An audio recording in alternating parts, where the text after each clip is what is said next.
Yeah, well, prof here. Had to chill a bit after work.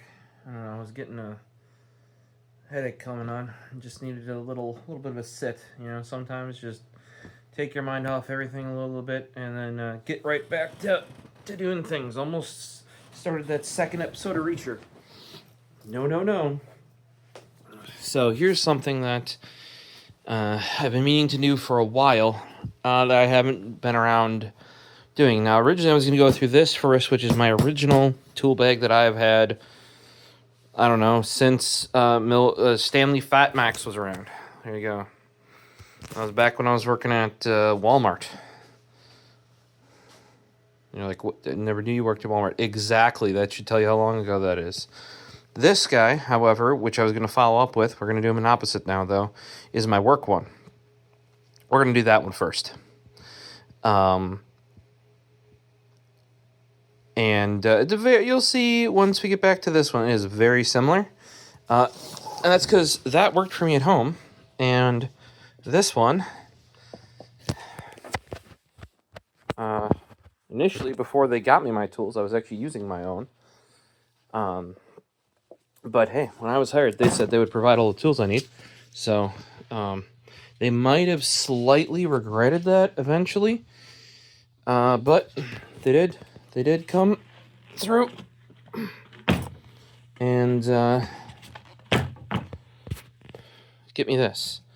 I will open it up for you before I start.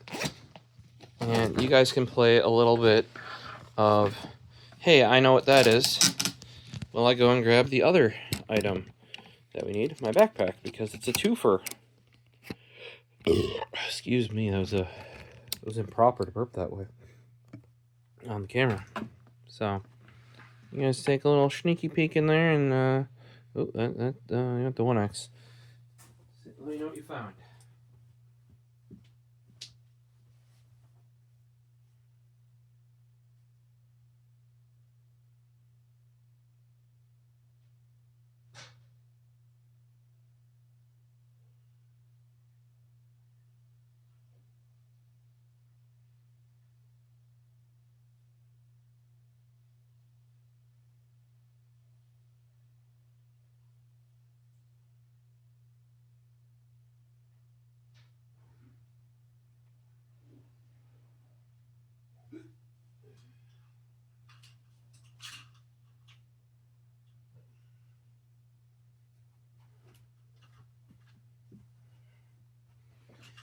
Alright, maybe you got some ideas now for what is already in there, and we'll go over that in a second here. But we're not going to do that first. We're going to do the backpack.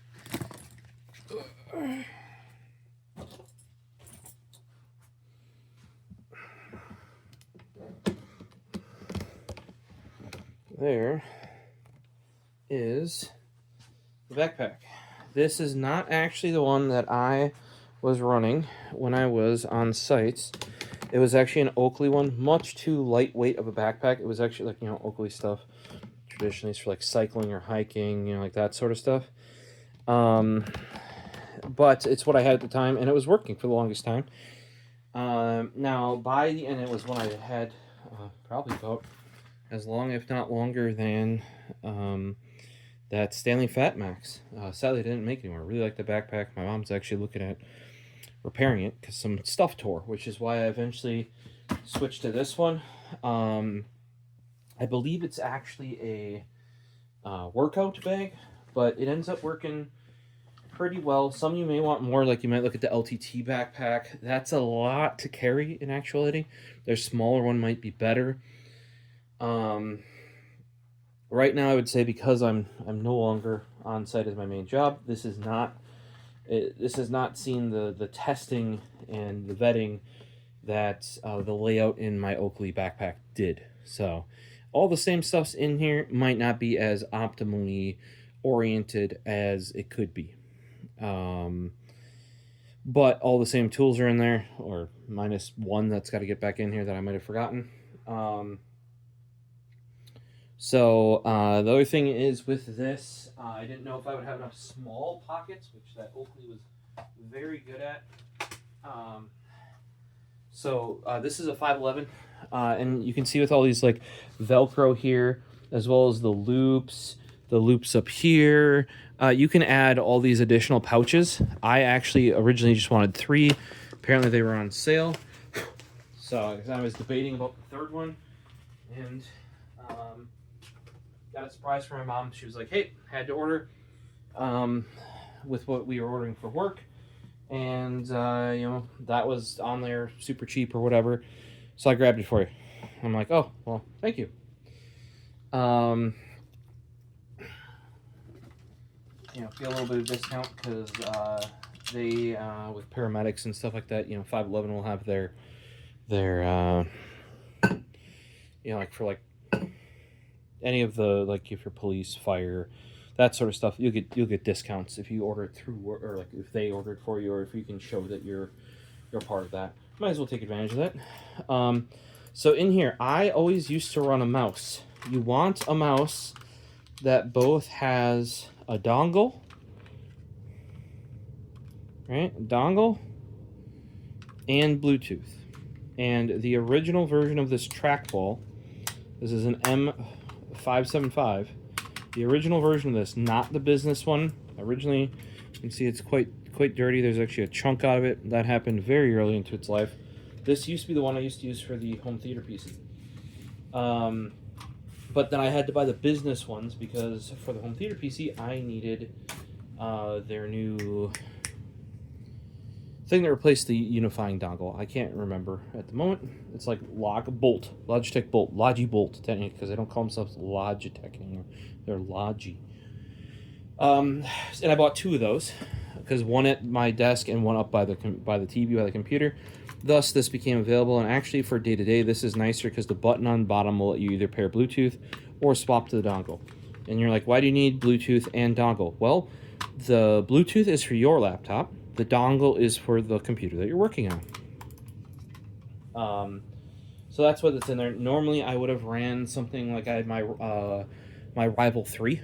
That's still in my current work bag over here, but I'm mostly in office there. Still have that in that bag though as a backup in case I don't have a mouse at work or forget to bring one, or I have to work someplace I normally wouldn't, where I wouldn't already have a mouse located. As you saw in some of my previous videos, I already have a wired Vaxi XE at my desk at the office. So obviously no need for a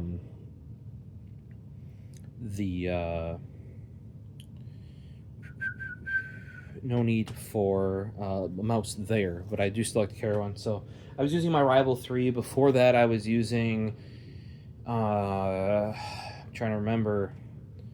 It was one that I didn't want to actually like lose or get because 603, Logitech 603. They'd stopped producing those by then. And if you're using a product every day for work, you want to pick ones, ideally in my eyes, that you can just buy another one.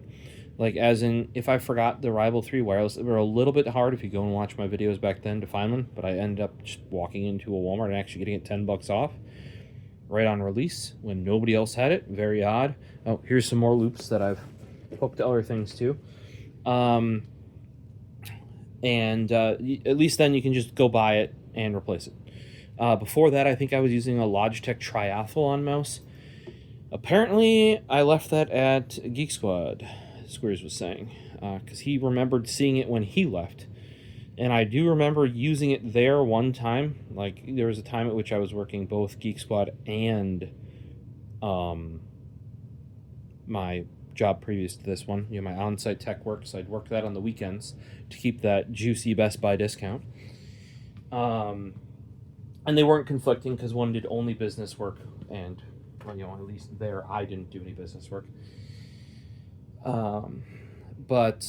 Yeah, it looks like I might have left I had forgotten about it for years, and then it came up with like, oh, what mice would you, somebody asked me at work, like, what mice would you recommend? I'm like, well, for work stuff, I always recommend a mouse that can do both a dongle and a Bluetooth, because Bluetooth to your own computer, dongle to other computers.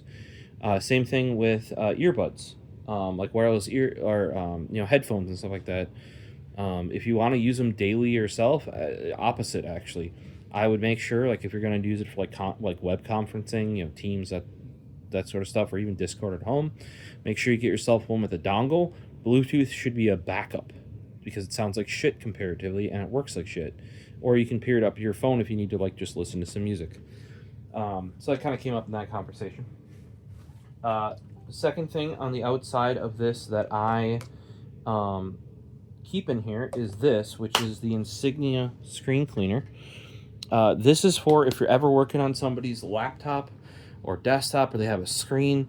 It's always nice when you finish up. I always believed in it, and it was something that we always did in Geek Squad, and I really liked it, and I started it when I went to this other company and started doing things on site, is like, when you're done, you clean it up. Like, it should look physically better than when it came in or when you started working on it. And this screen cleaner is not cheap necessarily, and I don't know if they do free refills, but they used to do free refills of this. Best Buy would. And you go over to Geek Squad and they just fill her up for you. But this stuff works amazing. Like I've seen it clean. It never wrecks the screens. They make smaller little bottles that are pocketable. They don't seem to spray enough, and the cloth is tiny. This is the size I would recommend. They do have a bigger one meant for TVs. It's the same juice on the inside, and you actually want the Insignia one. I would have to dig through, but I did actually find the OEM that makes this, because I had the big jug at, like, it's like a 5-gallon jug of it that was in the precinct, and I did figure out who OEM'd this. But the TV one is this tube that's in here. It's just this, right, with a bigger cloth. I would recommend buying this because then you get the little cloth for your PC. And if you want a bigger microfiber, go get yourself a bigger microfiber. I usually link the 3M ones down below. They've gotten way, way, way cheap. You can now get a pack of like 12 or 10 microfibers for what it used to cost for one.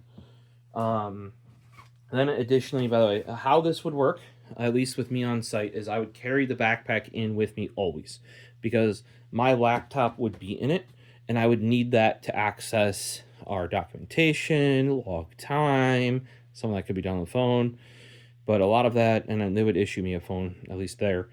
But this would always come with me, because like, both small amount of tools to fix things, mostly to troubleshoot things, are in here. Not necessarily fix, troubleshoot, are in here. So this would always come with me on my back. Get out of the car, put this, not this backpack. Like I said, had to swap since. Hopefully that other one gets resurrected. I will no longer use it for this purpose, though, because it is a much lighter weight, meant for like cycling or biking, that sort of stuff. I did use it for high school. That was before they made you have clear or mesh bags. That happened, kind of after me. I've heard about that, though. Then college. Then it worked for me to work, but I did really overload it for work, and I was the minimum of 2 sites per day that I was at, up to 6 at some days. So in and out, and it was a lighter weight, much lighter weight than this thing was. This thing is. I'm surprised it lasted as long as it did, but some of the seams on the pouches, like down here and here, were starting to go. But I always keep that, like I said. Say you head over, you work on somebody's laptop, and if it's real bad, you clean it before you use it, obviously. But otherwise, if it's not like horrible, but then you can at least leave it spick and span. And I got other people in there to adopt that as well. Next thing is a headlamp. I always keep this right on the side, accessible, because if I'm sticking my head under a desk, like you guys have heard me mention this in other videos, if I could walk around with a headlamp on my head and not be looked at weirdly, walking around like 24/7 basically, I probably would. Because, upstairs we go in a cabinet, we don't have lights in our cabinet. I don't know if that was just not a thing, or our pantry, that was not a thing. I do have some to put in that I just haven't yet. But if this was on my head, I just turn on and look in there. So if I'm going into a server room, those usually have shit lighting. You all know there's like one fluorescent tube in the ceiling, and that's right above the rack. So it helps you literally zero. Always have the headlamp. If you notice, this is the smaller one. Normally, around the house, you'll see me with the standard 18650 style. This is where this is an 18350. This has a top strap. This has no top strap. So for your standard kind of like looking under a desk, looking in a server room, going in a dark, dingy place to do a quick look-see here, look-see there. Battery's dead. I need to go charge it up. I recommend the 18350 one, right? Also, get the one that charges over USB. That way, if you're on site for some reason and you forgot to charge it, this is micro B because that's all it was available when I ordered it. Yeah, because this was like 4 years ago now, or so.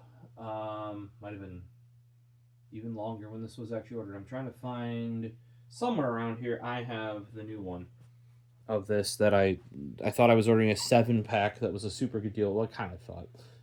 Amazon confirmed when I ordered it. It wasn't a 7-pack though. Even the seller, when I contacted them after, I'm like, hey, so this was listed as a 7-pack, and they're like, why would we sell a 7-pack of headlamps? And I'm like, I don't know, but that's what your listing said, and I verified with Amazon before ordering. Yeah, here it is, ELF C1. This is the one I recommend.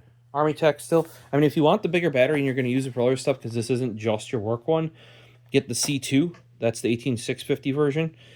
This one does do rechargeable. This one says micro USB still. Maybe that's why it was supposed to be so cheap. I don't really mind necessarily. For this is not my main headlamp, but nowadays get the USB-C one. I'm gonna go plug this in since it's dead, and I'm probably gonna need it tomorrow. But I prefer this guy. You look a lot less weird when you're poking around things when you don't have the top strap. And realistically, for most things I do not need the extra battery life of an 18650, right?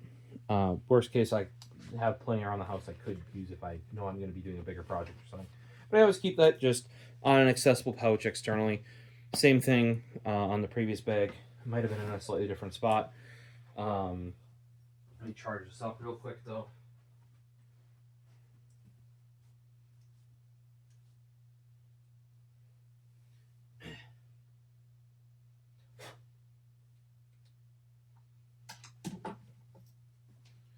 Normally, yeah, I also run no charging on the headlamp because if I'm at home, I just swap the bat out, unscrew, swap it out. The other option for the higher end ones, like the Pro, like the C2 Pro, is a magnetic charger that plugs into USB-A, or I think some of the new ones might even be USB-C. Personally, I'm not super into that because you have to have the proprietary cable then. I mean, I guess you could still unscrew it and swap the battery out.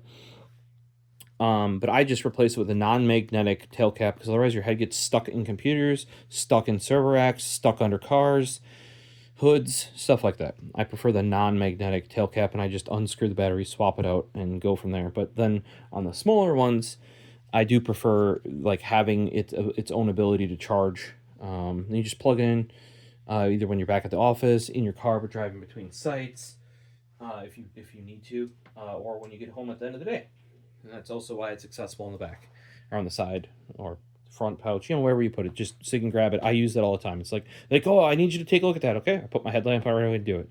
Because otherwise what you're going to do is you're going to go and look, and you're not going to be able to see shit, and then you're going to have to dig out a flashlight or find something, and then, what is it attached to?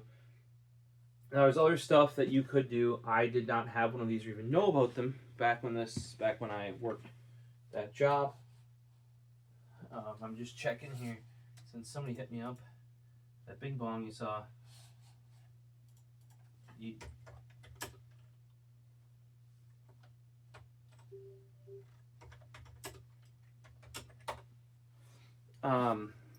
Get something like a wedge light. So a lot of you are probably already carrying a pocket knife. It's flat and square, very similar to how you would carry a pocket knife. Like I would carry it here on the side of or in the back pocket, or on a belt loop. I have 511. And you're like, oh, why always 511? Well, they make some decent stuff. They also make some stuff. But I do like, the big thing with this job was I couldn't have cargo pants. So the nice thing about that is 511 makes nicer looking pants that could be seen as like almost like a Docker or a Slack or something like that, but it has extra pockets. So I could put stuff like this in, or if I need to put a screwdriver in or one of these additional markers or pens or something, I'd have additional pockets to put things, and I could have put this in there. I did not have it at the time. Highly recommend. This is a Streamlight. They have very good warranty as well. Streamlight wedge, very slim. Use this thing all the time now that I have it. So you might be a type of person that prefers this. I'm a big headlamp guy, but I will admit, since having this, and how did I figure out I wanted something like this? Well, my mom, this is actually hers, and it isn't charging anymore. It does work. See, you have to swap the battery, and for her, even if you have to, like being that it doesn't charge with the magnetic charger anymore is annoying to her. She also doesn't have access. I mean, she could come and get a battery for me, but like she just wants to be able to toss this and put a battery on it. So I just had this magnetically sitting next to the computer in the basement down here and was using it all the time. So I'm like, hey, having a standard flashlight that isn't a headlamp is actually kind of useful. And then this purple wedge came up in one of the Auto Tech videos that I watch. And I was like, oh, that thing looks amazing. And actually having this, if you've seen Frozen Slate, he picked it up and he actually opened it up before I did. He's like, this thing's actually like pretty nice and it's built really well. Yes. Yes, it is. I've held the Olight version of that. And I think they have some more functionality if you're actually in Auto Tech. Like you can get one with like a laser pointer or UV. I could see that being useful to have all those different modes. But if you just want a solid flashlight that doesn't stick out from your side, that you can kind of carry like you would, you know, a pocket knife, I wouldn't recommend running one this nice on your job, personally. Because once again, you kind of want stuff that's good enough where you can break it or lose it and replace it. This is the kind where you send back to get sharp. But you know, similar shape to that wedge. You could carry that as well if you're not already carrying the headlamp. On the front here, now on the backpack I had from Oakley, they actually had a pouch for pens, like and it had a zipper on it. That was one of the ones I wore out. In this case, these are just kind of chilling here. I got a normal pen. This is a Hi-Tech C Slim Knock. These are actually not made anymore. Hi-Tech C is one of my favorite pens. Normally I would not need this though, because I'd be carrying one or even two, you know, of my nice pens. I do take care of these. Now when I was on site, I would have probably went with one of the normal either stainless steel or titanium, just tumbled pens, you know, like where I wouldn't have to worry about like nice Cerakote coming off. I would still run those sometimes, to be truthful. But you know, pull something out like one of these orange guys like that. You know, this is just orange anodized. It'll wear, but you know, you don't have to worry about the finish getting worn off. And that's what I have in my pocket. Usually probably two of them, depending. Also, I kind of like I did back in Geek Squad, I would generally have two. I prefer in like a 0.3, 0.4, 0.38, 0.4 is what I generally run. But if you're writing notes for others, you know, I'd say double it. 0.6 to 0.8, if not more. 1.0 might be good as well, especially if somebody you're working with is older. That's why I would run the Schmidt, I believe, Easy Flow, not Easy Flow 9000, the P8126. That's the 6mm. I think there's a 2.7 as well. But then I have a Zebra. This is the one you want. I can try and link it if you guys ask. These are oil based. It is 0.7 on one side, 0.3 on the other side. Very fine point. These are true oil-based permanent markers. It is not like a Sharpie. It will not wipe off. And these are very precise. You'll actually see these being used for everything in Japan. They are like the Sharpie of Japan. Except they're way better than a Sharpie. My dad, when I was a wee lad, you know, too small for this chair, had brought those back from one of his jobs, and we always had one around the house. Nowadays, you can just go on Jet Pens and buy a bunch of them. And they actually sell out because they're so popular. I do not have as much luck. These are made by Zebra. I really like this one. I tried some of Zebra's bigger ones, and they do not give as black of an ink. And this specific pen is even used for kind of like around here where they'll use you'll still use Bic pens for some, or like, you know, Sharpie markers specifically to get a certain vibe on some comic stuff.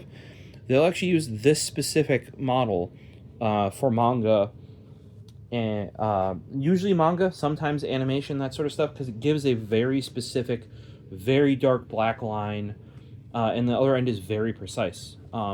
These things basically write consistently until they die. I mean, like, now that once I found I could just, like, order them. I have one of these in this bag, one of them in my camera bag for writing on, like, because it's actually properly permanent.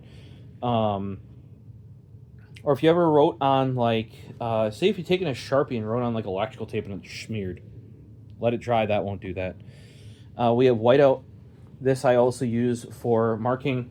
This is the one recommended by Adam Savage. I would say it's pretty good. If you guys know of a better, finer tipped one, like this is already fine point, this Presto fine point. Why whiteout? Well, it gives you a paint. So say if you're marking a switch, like a network switch or a server, and you actually want to like write a model number, or like this is the Wolf, you know, that's the name of our server here. You know, you can write it right on the front of it. I am not a big label maker style person. I have never had one of those really high end, like where they make like the plastic double-sided label sort of stuff. I've never had one of those, but I hate like the Dymo labels. Yeah, that's me dry heaving right there.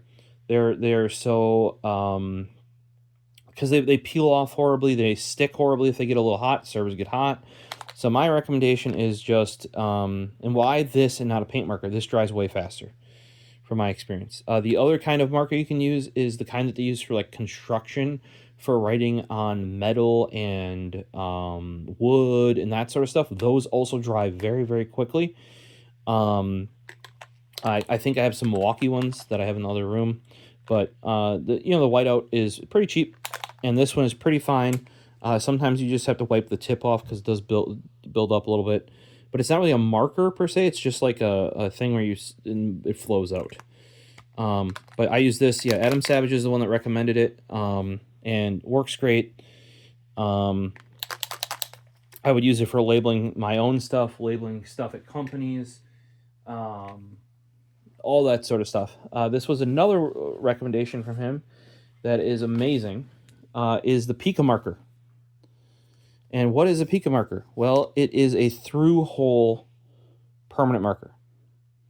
So basically, if you're marking through something, like imagine this is a hole, you can get that through there, and it's got a really long thing. You can draw a line, draw a squiggle. So in mounting things, or having to align anything, and you have to like hold it up and you have to mark it, often a lot of electronics are very thick, like this way. It says right there, deep hole marker.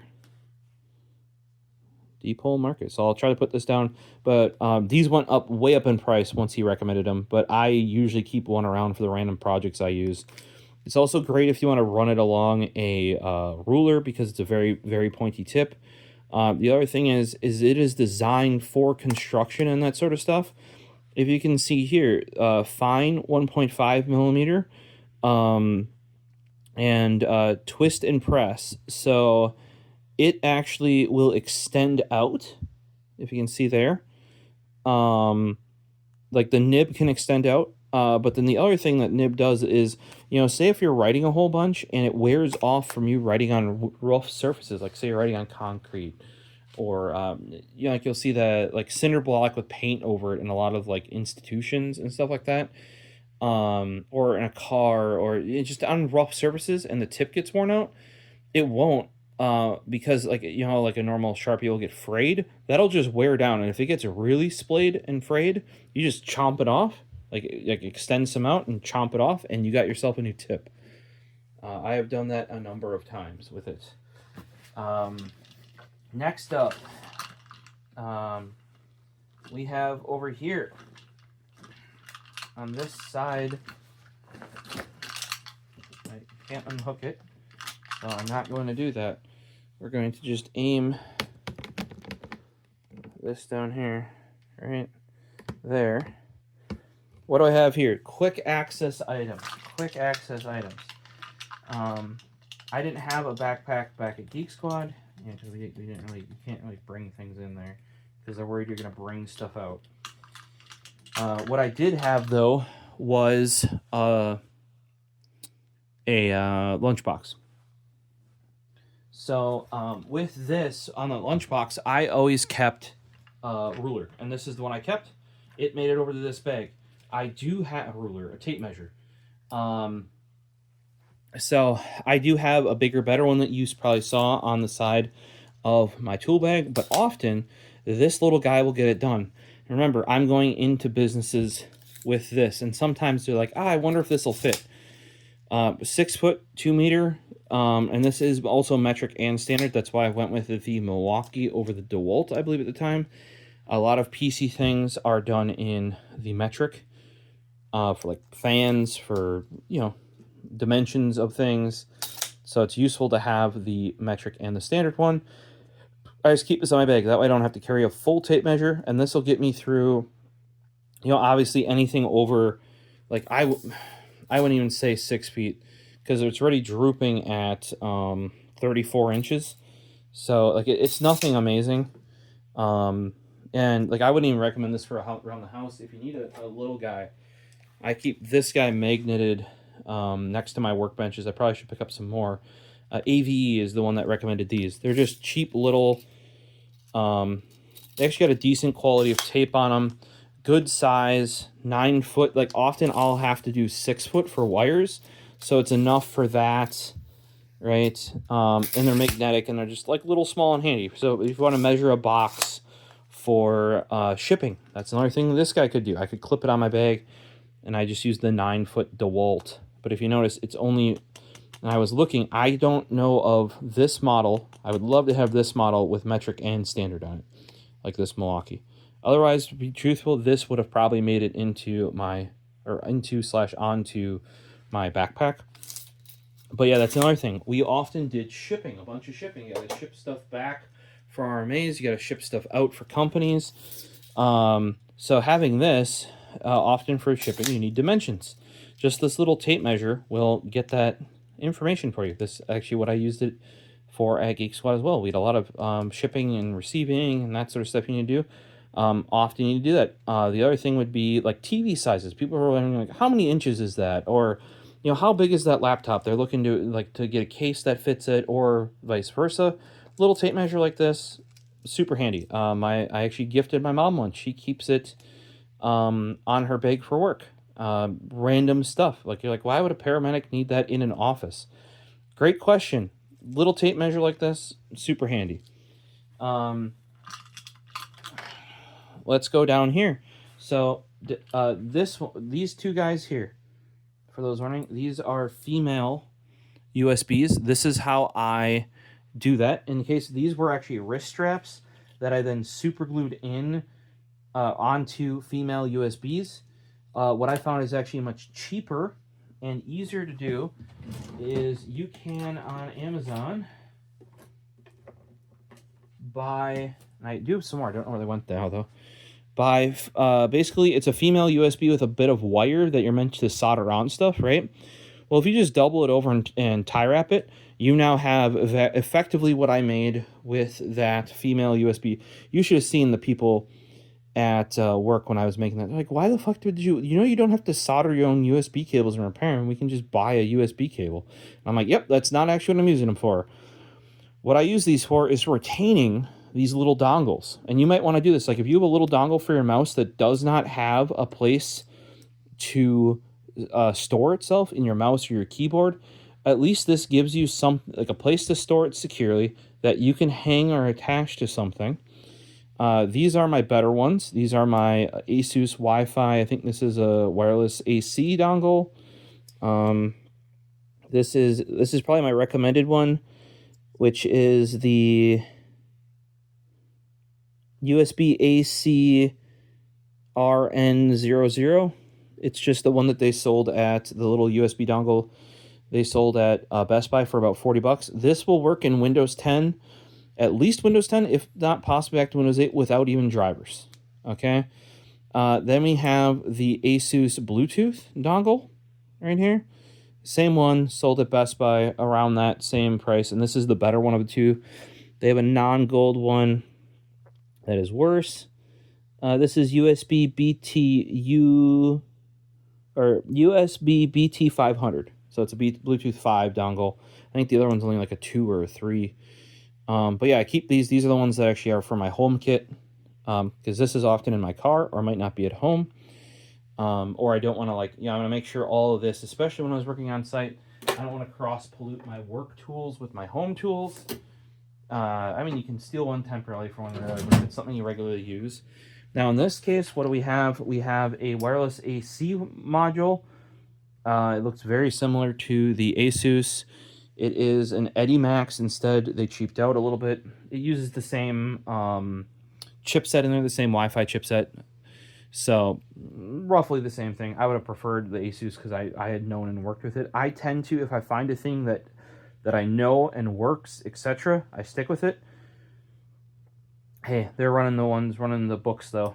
Here you can see on this, you can see the super glue where it interacted with the plastic there. See, like the little, where I had to glue it together. This worked. See, I basically put wrist straps inside of here and then glued it shut. It worked, and it will continue to work. But I would say, I think you got 4 of those female USB with the wire coming off of it for some amount of money. It was definitely less work than this was. I can tell you that, and you can enact it right away. And don't think it's just for this. Like you could, I have in here, and I was actually looking for my LR2 because I swear I had, and fuck, this is exactly why I wanted to do that.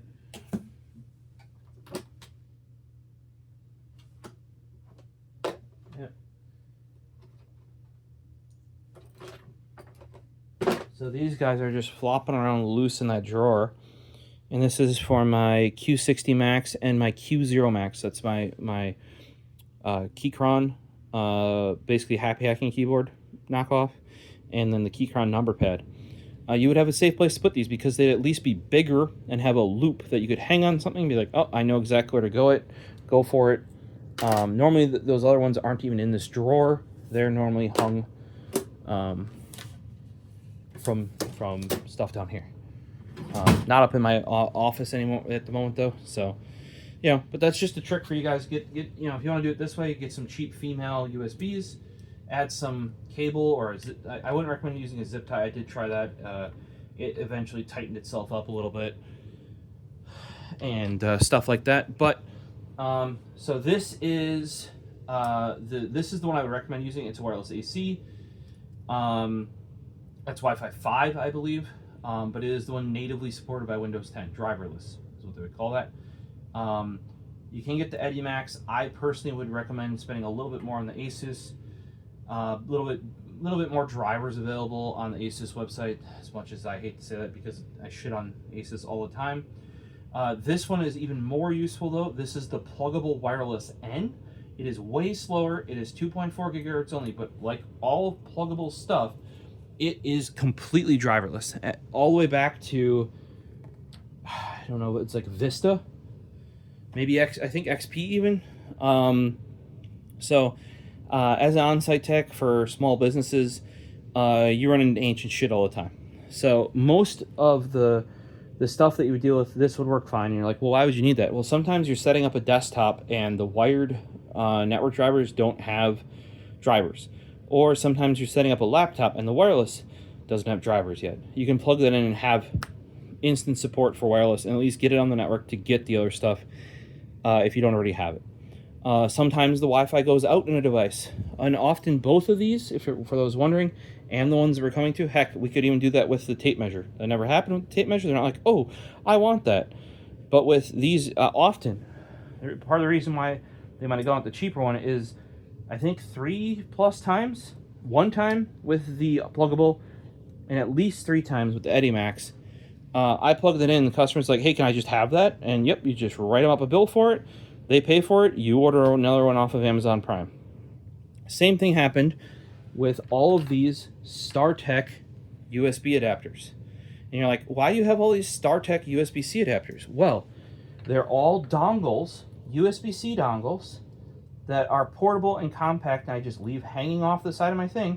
So if I need to go USB-C to DisplayPort, obviously that's not going to be like DisplayPort 1.4 or 2.0, or, I mean, actually it might be 1.4. But, you know, any of the ones that require the, like, active modulation and stuff, it's just these are the dumb USB-C pass-through native ones. Like, there's no logic in them, right? Next one up, we have USB-C to HDMI. That was used all the frickin' time. You can only guarantee this to be 1080p 60 or 4K 30 because it's not one of the fancy ones. Remember, it's just passing through that signal. It doesn't have, like, you know, HDMI 2.0 and all of its other shit on there. And then the last one, USB-C, is this guy, the VGA. The number of these that I've had to use, it finally was going away kind of towards the end, but the number of systems that I saw running like HDMI to VGA adapters to use some ancient projector display monitor, etc. And now that everything was going to USB-C for laptops and docks and that sort of stuff, the number of those that was used was immense. I want to say for all three of those doing on-site work, probably at least 5 of each of those I used. And how a lot of these tools would work for me is I personally carry them on my bag like this, and you could do it differently. But I personally carry them on my bag like this, and then if a client needs it or wants it, like it fixes their problem, they're like, can we just keep it? You give it to them, and then you just bill them and buy another one. You know, and then if you find you're using it enough, you might keep a second one either in the car or back at the office or back at your house if that's where you're working out of, and you keep a second one on hand so you can just immediately swap to and use it. We started doing that with some of the, like, there was a common router we would use. Each person would actually carry one in their car, and then there would actually be even an extra one back at the office because there would be a chance, and we actually ran into it, where you'd use one in a day, and a later appointment in the day, you'd have to put another one in. You know, so stuff like this, I would recommend other techs have it, or, like, you know, say if you use yours and you might need it again, you could bum another tech and be like, hey, can I have yours? You know, I already got it, whatever, and they got one on order. You know, oh, and for those wondering, I did purposely make these different lengths. I don't know what my thought process behind that was, but once again, that would be another thing that you would get consistent if you just buy the pre-made ones. And I have 2 more around here. I don't know where they ended up. What I do know is, like, I got these because I was going to make something out of them. You know, try to make my own loops. But then I found that those pre-made female ends, and I'm like, I don't need 20. I'm not going to make 20 of these things. You could probably, if you got your 3D printer set up, you could probably 3D print a little housing as well that snaps around that plastic, and then you can make it like go right on a key ring if you're really handy with your 3D printer. You know, that's another thing you could do there.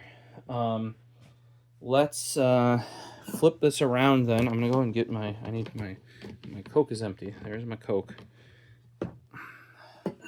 Already at 43 minutes. Well, hopefully you guys enjoying the video.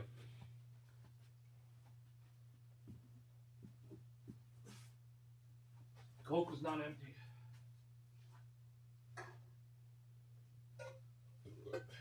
Here.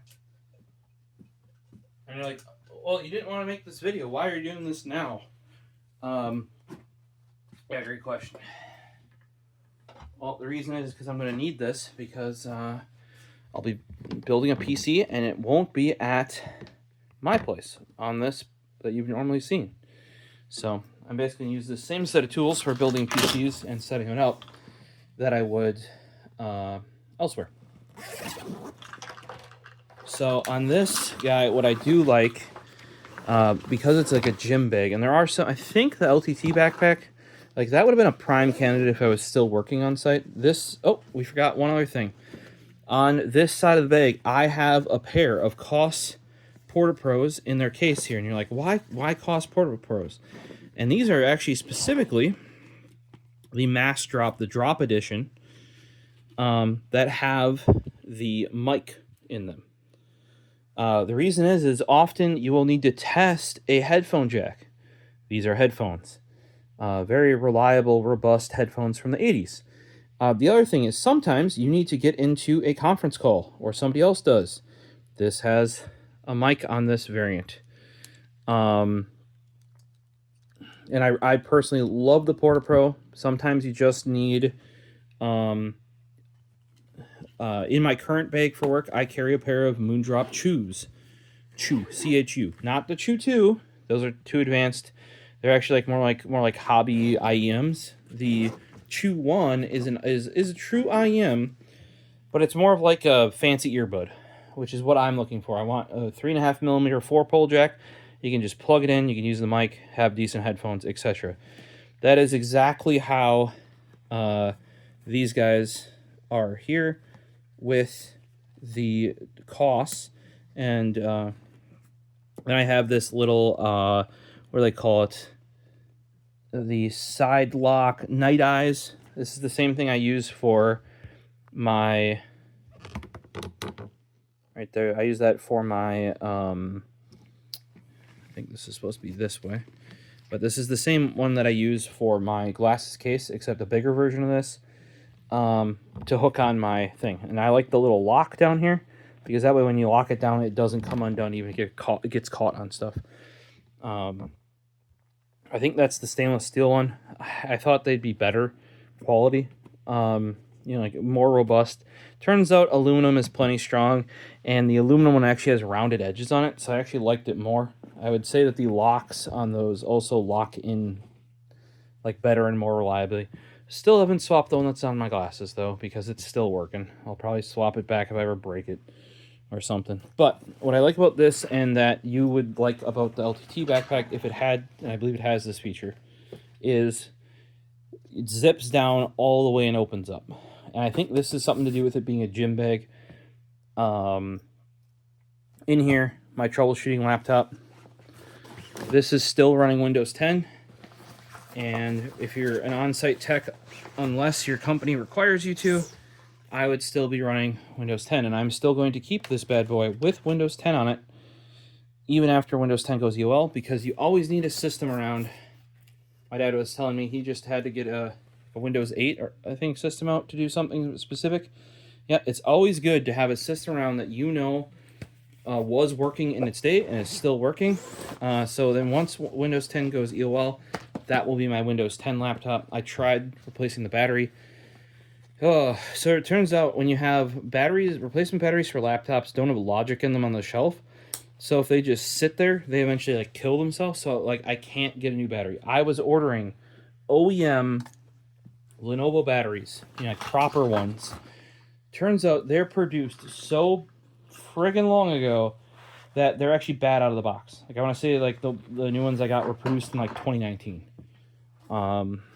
And they won't charge. Like the laptop actually throws an error saying, like battery bad, even though it's brand new. So in here, what do we see? Got a mouse pad. This is a Razer Goliathus Mini. This was a thing that was available from, I think, Best Buy or Walmart one Christmas. Normally they would never make a mouse pad that small. I, however, got one. And it's always been in my laptop bag. Why a mouse pad? You're like, I wouldn't need a mouse pad. Sometimes you do. Sometimes the places you go and you do shit, their surfaces, and that's why there's shmoo on the backside, their surfaces are so jacked up that you need a mouse pad. Like as in, it's so bumpy, you're like, how the fuck do you use this every day? Or so grimy or so dirty. And I fixed people's issues like, hey, look, I put it on my mouse pad, it tracks fine. It's not the mouse or your computer. It's, either clean your desk or get a mouse pad. And for a lot of places, it's actually easier to just replace mouse pads than keep the desk clean. If you can't get the Goliathus Mini, which is my recommendation because it's a little bit nicer, a little bit more robust, stays a little flatter in the bag. One other trick too is if this thing starts getting curled up in here, put it with the laptop. Put it on top of the laptop, slide it in. Keeps it nice and flat. QCK Mini. Those are QCK Minis are readily available at Walmart. That's what I would go and grab if you needed one to throw in your tech bag. Now, what is not in here? This is a DisplayPort 2.0 Club 3D cable, 10 foot. Always buy the 10 foot. Buildings and stuff like that are wired up so no outlet is more than 6 feet apart. But that is along the wall 6 foot apart. Most things that you do from a desk are the desk width away from the wall, then plus up to 6 feet away from the outlet. So that is why I tend to default to 10-foot cables, not 6 foot. 6 foot in a lot of cases.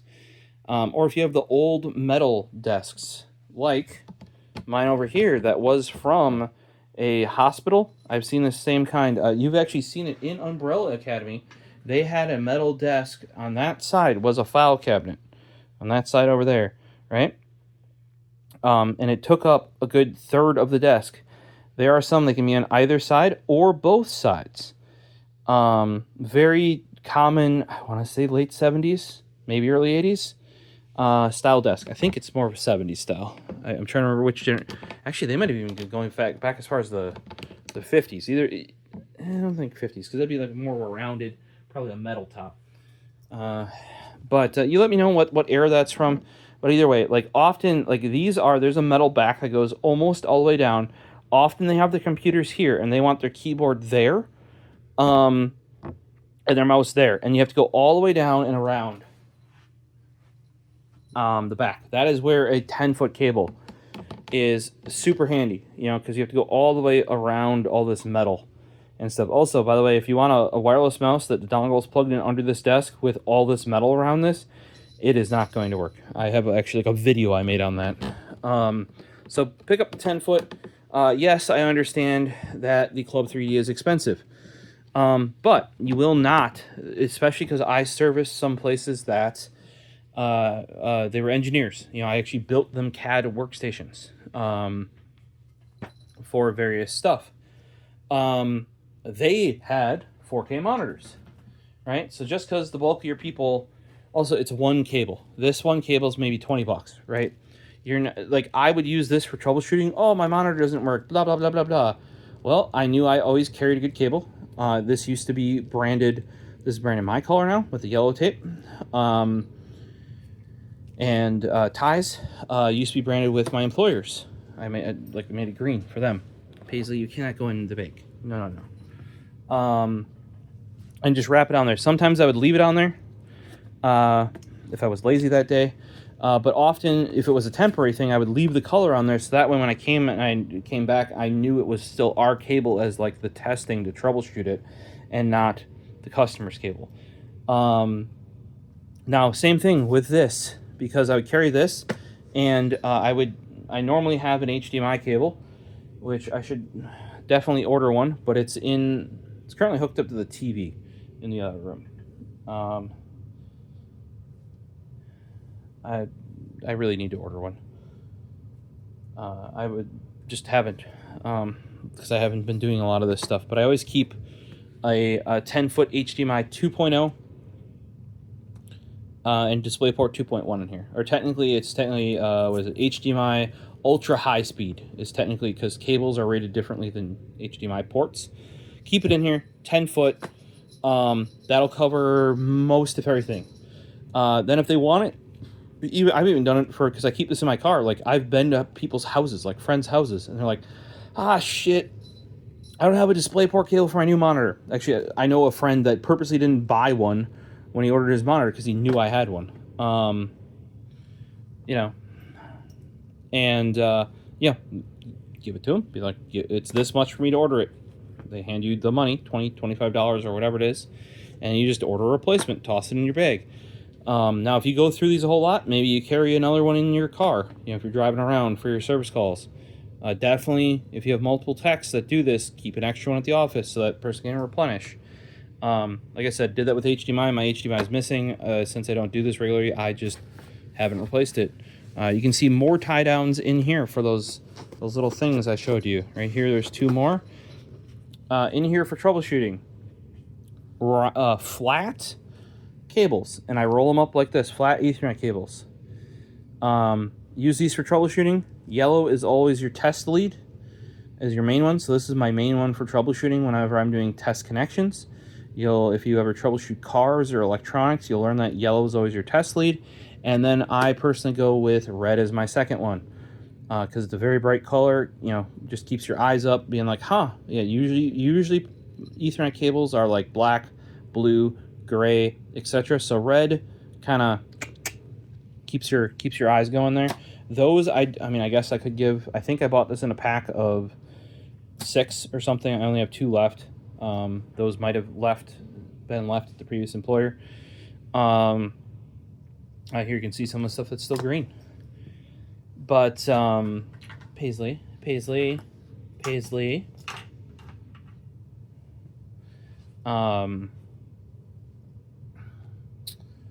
So yeah, I keep 2 of those in here. Why 2 Ethernet? And yes, there is more Ethernet in the car because we would have like a bin of patch cables, couple 3-foot, couple 6-foot, couple like patch cables. You might have one 25-foot.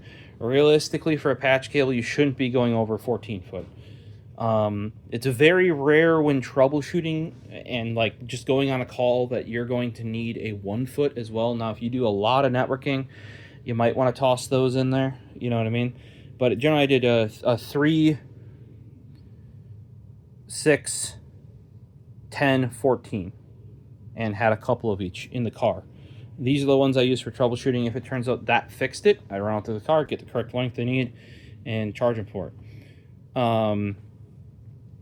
Generally, they don't want these anyway. They're, realistically, you shouldn't be using flat Ethernet you're not going to get proper speeds.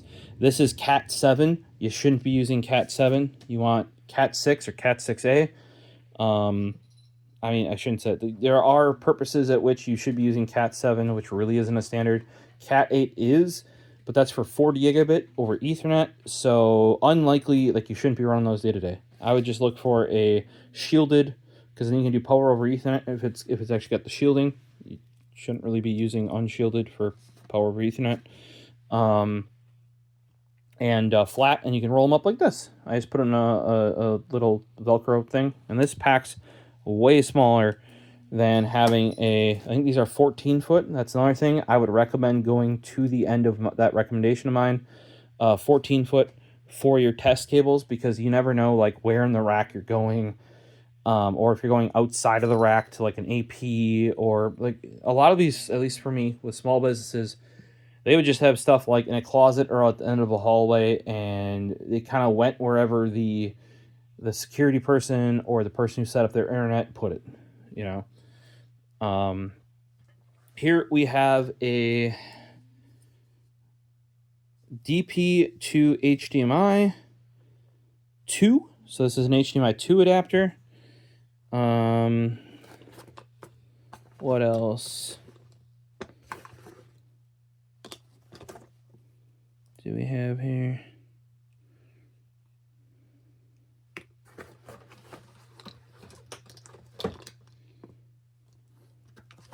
Let me check.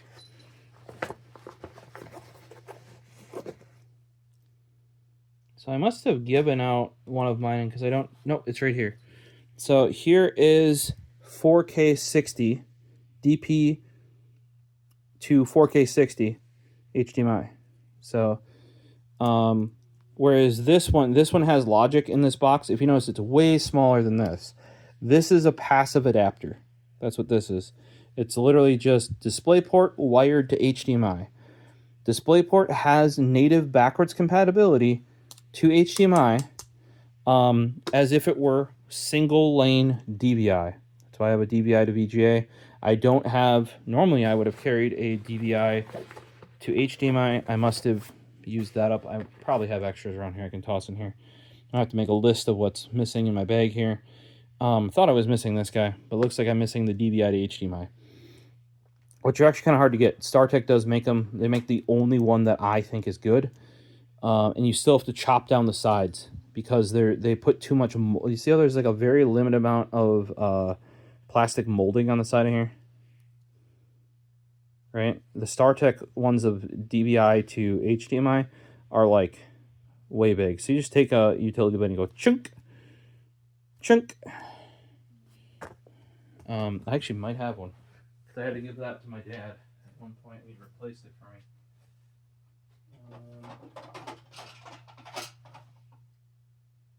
I think it's upstairs. But, you know, here's an oldest frick AMD example. Not even a, because AMD was actually the first one to support this. So basically it makes this DVI port show up even in the driver as an HDMI port. This is an old HIS one, for those that remember that brand of graphics card. See, it's got this little cant to it. No idea why. But the AMD ones always had that little cant. And NVIDIA did actually start supporting these before they had HDMI natively. And you're like, well, why would it make the DVI port look like an HDMI port? It's because the cards didn't have HDMI natively on them yet. They wouldn't pass HDCP originally, but even later on, once you adapted the port, it showed as an HDMI port. And even had HDCP, which DVI would not have natively had. So it's actually converting some of those pins over to like HDMI data lanes. Because we look on here, this is a normally the middle 9 pins would be missing on a normal DVI port.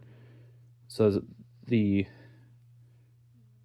you have like the middle 9 missing, right, that's single link DVI, and then with all of them, that's dual link DVI. So in the DVI to HDMI adapters, they end up using those middle 9 pins. So I believe the other pins on HDMI. Kind of interesting. I need to get one for here though, obviously, because it's not in here. I'm pretty sure, actually, like I said, I gave that one to my dad.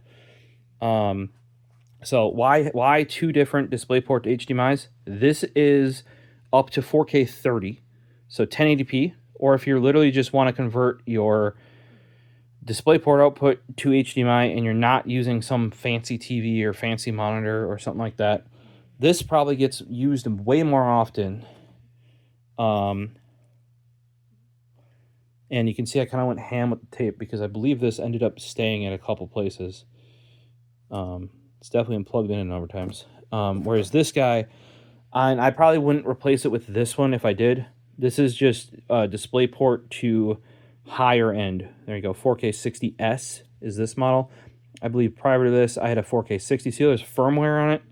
Yep, that's because in order to go up, yeah, 2003 is not the year, for those wondering. But for those that need to go above 4K 60, you need a brain dongle. And if you notice, there's actually way more wires and copper to this, right? It's actually lighter on this end. This is just empty plastic. And there's way more wire. That's because you're actually passively adapting it. So it's not even converting the signal. It's just different plug is effectively what that's doing. Whereas this can be so much thinner and smaller. If I took this off, there's almost like this wire's like USB thin, like this. Wire's USB thin. And that's because this is really heavy here. There's actually brains. That's why it's got firmer on it. I would carry one of these. You're probably going to use that other one more often, though, because a lot of places do not have higher-end displays. But I did run into like a lot of large format displays, like at companies that would be like either in conference rooms or displays like commercial displays, that sort of stuff.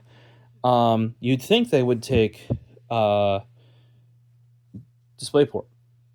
Sometimes they didn't, or often the DisplayPort was already used by the original purpose of that display, and they're like, but I want to be able to plug my laptop in, or it's just like a high-end OLED TV, and they're like, instead of buying the proper display for this, we just bought a giant TV, but all of our computers only have DisplayPort. Well, any somewhat modern TV, you're going to need at least 4K 60, if not higher. There are better ones than this. Like I said, originally I had the 4K 60. We're at the 4K 60S. Sometimes I would have to order even higher end ones. Oh, Paisley's going after her bag. Paisley, are you going after... Oh, she got the bag. I almost caught it, guys. Don't... She's getting that bag. Are you getting that bag, Paisley? Oh, I noticed her.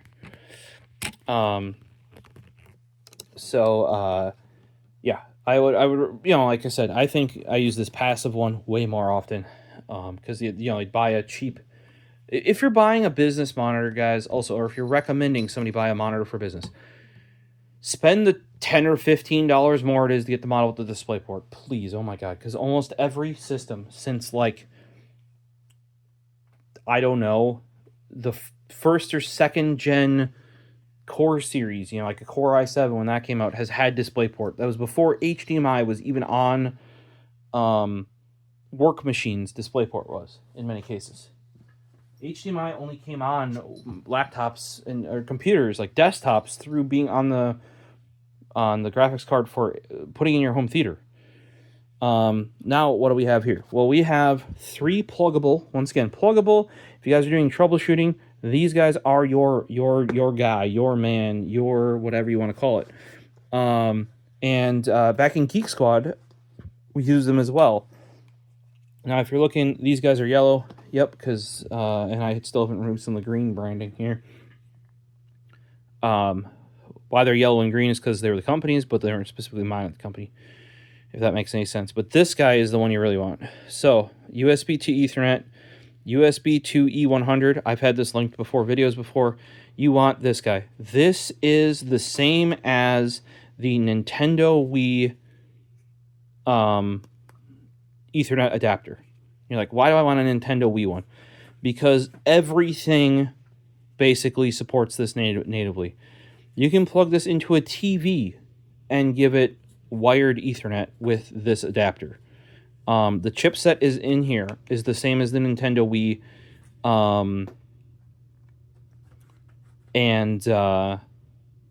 it works on everything. Like, you can plug this into an Android smartphone, probably even nowadays, if you adapt the end of it correctly, an iPhone with USB-C, and you could give it a Ethernet connection. This is only 10100, but the other thing, it'll give it and you notice I'm talking about like hardware devices. You can even plug this into like just random modems that have, not modems, like stuff that has USB ports on it, and it'll probably add a network connection. Like, that's how natively supported this chipset that is in this is. On the same token of that is this guy. This is the one that came with the Nintendo Switch. Same sort of thing here. It runs the same chipset, USB 3 E1000. Looks like my serial number and MAC have been worn off, because these I could give customers and I had in the past, but this is the one that probably went more often. I can tell you both of these did, though, because see how they're wrapped in yellow, not green. That means that they're at customers, like the ones that were yellow and green left, and I had to buy new ones since I even did work. And yeah, this one has worn off serial number and MAC. That would be useful. MAC address, so that you know like what the MAC address of the connection is without going in on the PC. But so USB 3 E1000. This is the same as the Nintendo Switch. Basically, the same thing applies as the Nintendo Wii one. I believe the Wii was used on the Wii U, so there was no differentiation there. But this chipset that is in here is also natively supported by like everything. The only thing is it's probably a little bit less supported because it is gigabit, right? Also, it's USB 3. So if that thing has a USB 3 port, it probably supports this. If it doesn't, probably doesn't. And you'd be surprised how many things still don't have. That's why when custom motherboard manufacturers keep pulling my USB 2 ports, and they did it again, the latest generation 800 series of AMD and equivalent Intel, basically, unless you buy the live streamer or whatever it is from ASRock, you don't get USB 2 ports, like, at all. During some generations of in the past too, I believe it was X570, the first generation of X570 before B550 came out for AMD. Some boards had one header, not even the normal dual header, because every controller makes two USBs, right? Singular header, maybe, not on the back, maybe a singular USB 2 header. If you have audio, like an audio DAC amp, you want native USB 2. There's so many things. Or if you're programming keyboards, you're running because otherwise the USB-C or USB 3 has to fall back to USB 2 mode, and it's just way more reliable to run it natively on USB 3. Oddly, mice are the one thing that I have found that run better on USB 3. But yeah, this is basically the equivalent of this guy. This thing looks like a horror, like I have it taped up right now, but it's like super rounded. It looks like a super ancient piece of garbage, but it's not.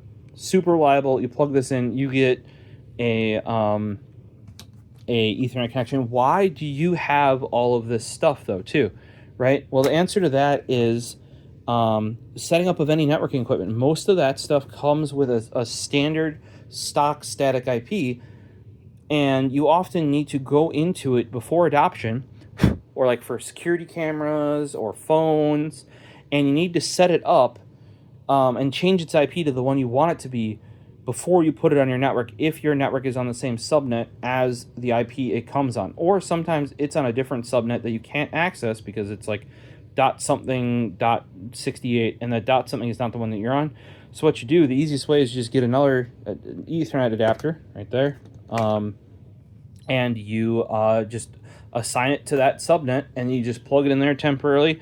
You know, change your password, change it to the IP that you want it to be, then unplug it, and then use your other, you know, if you got ideally you have a jack on your laptop. Even this one does, but it's through a dongle. Ideally you have a native like Intel jack on your laptop, and then that one's connected to the network that you're working on. Sometimes, like I would have up to 3 network adapters plugged in, just doing that sort of stuff.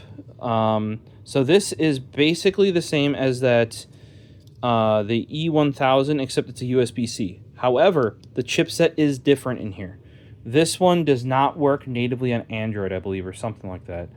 PCs have never had an issue with it. As you can see, I retaped. This one was, and originally I only taped it here because I didn't want to go over this label because it had, you know, that stuff on there. But they've been riding in my bag for a while, so wore off. A lot of modern laptops, though, only USB-C.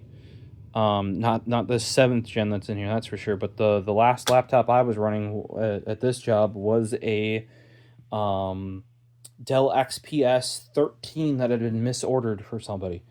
Because that's the only way I got new laptops.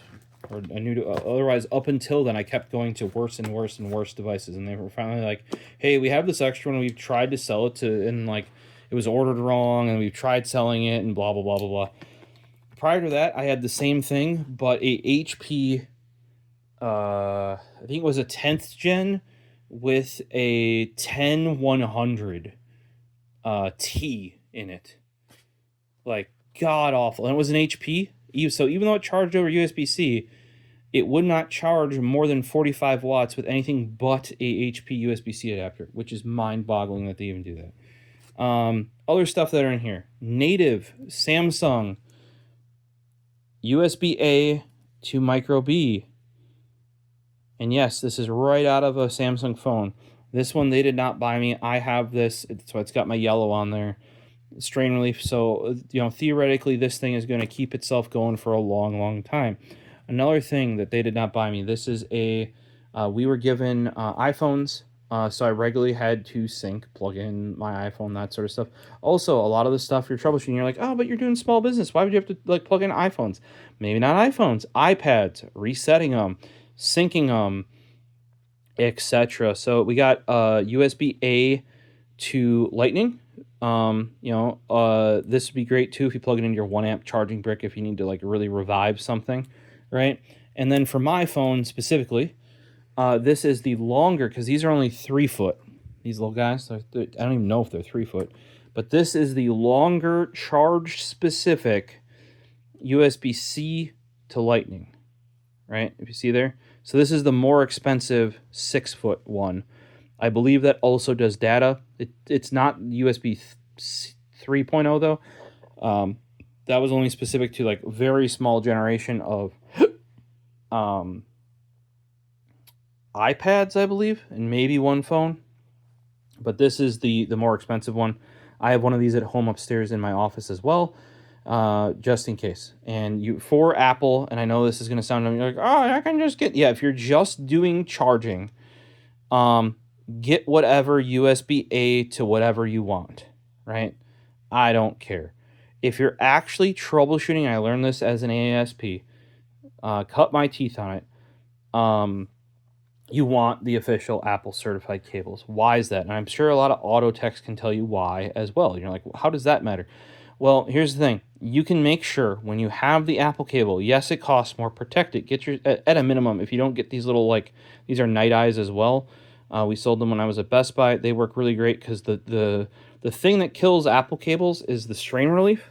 So these basically go over the strain relief, go to the hard part of the connector, extend that strain relief further down the cable. Much like they makes the cables last much longer, even when I was in Geek Squad and they wouldn't pay for those, so we just electrical tape them. So when you electrical tape it, you go down one direction, like you start with the connector, you go down past the connector, wrap at least one width of the extension cable past, and here I can show you on here. So you would, here's my USB-C I carried.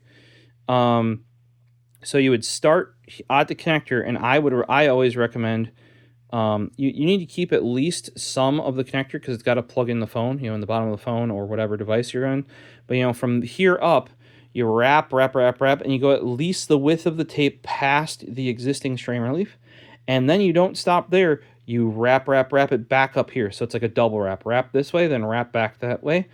I think the only time that we replaced cables when I was part of AASP was when certain pins, if you look at these, will get fried from bad lightning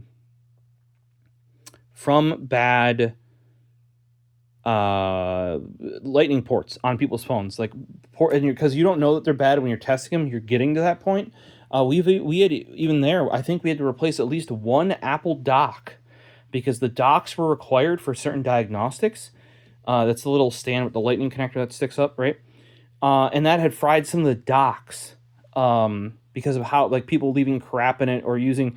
Guys, remember, you can replace the cable for way less money. It's $20 for a cable, right? Replacing the port on your phone is going to be $50 at a minimum. So do not take, I've only mangled my connector a little bit. I can jam it in there and continue to use it. Or if you've exposed the wires down here, do not. It's gonna cost you more money in the end, right? So this is just an extra, what do you call it? Native Union. I don't even have it wrapped yellow as mine, and I didn't even bother putting on protectors because I really don't give a shit about it. This is one I believe that came for free with one of my other Native Union accessories because they were one that sold at the time with Best Buy. And it's a fine cable. It is also a 10-foot, I believe, or if it's a 6-foot, that's why it's in here because I have no use for a 6-foot. Okay, that's a 6-foot. So that is why it's actually in my work bag, is because I would have bought a 10-foot for home. And probably came with, the product probably came with a 6-foot. And I was like, hey, I could use that for work because this is when, USB-C has been around for a while already, but things have not been, by this time, especially companies, they don't adopt things when they're new. You know what I mean? They're going to wait till shit dies. But it was getting to the point where most of the stuff that places came from was not USB-C, and most of the stuff they were going to was. Most, as long as it was an Apple. So I kept this. The other reason why is if I carried around my Happy Hacking keyboard, right? If I ever needed to do wired with the Happy Hacking keyboard, this cable would do it. USB-C to USB-A. I could plug it in. Usually I, once again, would do Bluetooth to my own computer and wired to, if I was working on a desktop or a laptop with a broken keyboard or something like that, that is when I would use it like that. If you want good Native Union cables, this is the one you get. This is their 8-foot, 100-watt USB-C to C. I bought 4 of these before I knew about chubby cables. I would, nowadays, if if you need something more durable, like, I don't know how durable a chubby cable really is. They're very flexible. I love them. But I feel like on a day-to-day use, this would probably be a bit more durable. If you're wondering why I doubled up the strain relief, that's just more for, I wanted yellow to show it's mine because other people I know have these after I recommended them so heavily. And then I wanted to color differentiate. So it's got yellow and then like pink, yellow and blue, yellow and black, yellow and, you know, whatever color. And then I do have, because one of the few cables that would do 100 watts back in the day, because the original Native Union would only do 80, I believe, before they got way thicker. My mom has one of the 8-foot 80 ones. So the only ones that would do even 6-foot, technically I don't think they're rated for 100 watts. The USB-Cs from Apple, and these are charge-only ones. I think they might do USB too, but they're charge-intended cables. They'll do like 96 or 98 watts or whatever that not the first MacBook, but I think MacBook Pro would have had for the charger. It'll do 100 watts fine. But these were like the only ones back in the day that were even 6 foot that would do 100 watt charge over USB-C reliably. Most of them were 3 foot or even less, which I find unacceptable. Then when Native Union went, had the 8 foots, now I use 10-foot chubby cables. No problem. Do not go over the 10 foot for the chubby cables. I've warned you. Buy the chubby cable 2.0 or 2.1. The newer ones are, I've had issues, and even they've admitted, our connector's not as good on those. So next up, we have, I know this is like an hour-and-a-half video here. We have these pockets. We'll go with lower pocket first. We have charge cable for my laptop, charge cable for my phone. That's what those are. These are, and that's where Phyllis, when she was a young kitten, took a chomp out of that one. Those are actually Razer cables from my Razer chargers, which I have plugged in because I use them again. However, these are, I don't even think they're 4 foot maybe. I don't even know if they're 6 foot. But they're good quality, so I continue to use them for work. They're really inflexible. I don't know if you can see how thick that braiding is on it, but they're rather inflexible. What else is in this bottom pocket? Oh, my laptop charger. Okay, so there's the wall plug for the laptop charger. And here is the laptop charger itself. I have 2 of these. These are the Rav Power. I really miss Rav Power. Sucks they got booted off of Amazon. I never really adopted Anchor. I had to after Rav Power went tits up, and because finding 100-watt USB-C chargers was so hard, Anchor was who I went with once Rav Power went tits up. And these are the most garbage chargers I've ever bought, and they cost $100 or $130 a pop, and I bought 2 of them. Not only if you leave them plugged in with no load do they not detect your device until you power cycle the charger itself. Like the brain in here just goes bleh. And how I use chargers, I just leave them plugged in the wall, and I leave cables plugged into them, and then when I want to charge it, I plug it in. The other thing is, this is 100 watts, this giant thing, because this is before gallium nitride, whereas this is gallium nitride. And this is 65 watts. This came out, I think, before this. Anchor was behind the times for quite some time there. Rav Power was on top of stuff. I don't use these because I trust them. I've even tried to give them away, and I'm like, hey, just as a heads up, it may just stop providing power. If you don't use it for a couple days, I actually at one point considered putting a foot switch on the cable that goes in this end so I could power cycle it without having to unplug and replug. Because normally I'd leave this on top of the desk, leave a cable plugged in, it would plug into my laptop, or this would be on the floor, which is the even more annoying one, and then it would plug into whatever else. The other thing would be if this was say one, realistically I can only plug one device in because it's 100 watts, and my laptop, the Blade Stealth at the time, used 100 watts. Even having, here's another thing, most devices, or most ones that I have now, I have the Shargeek and I have the Razer, if you have the cable plugged in, right, but it's not plugged into a device, there's no reason it should detect, right?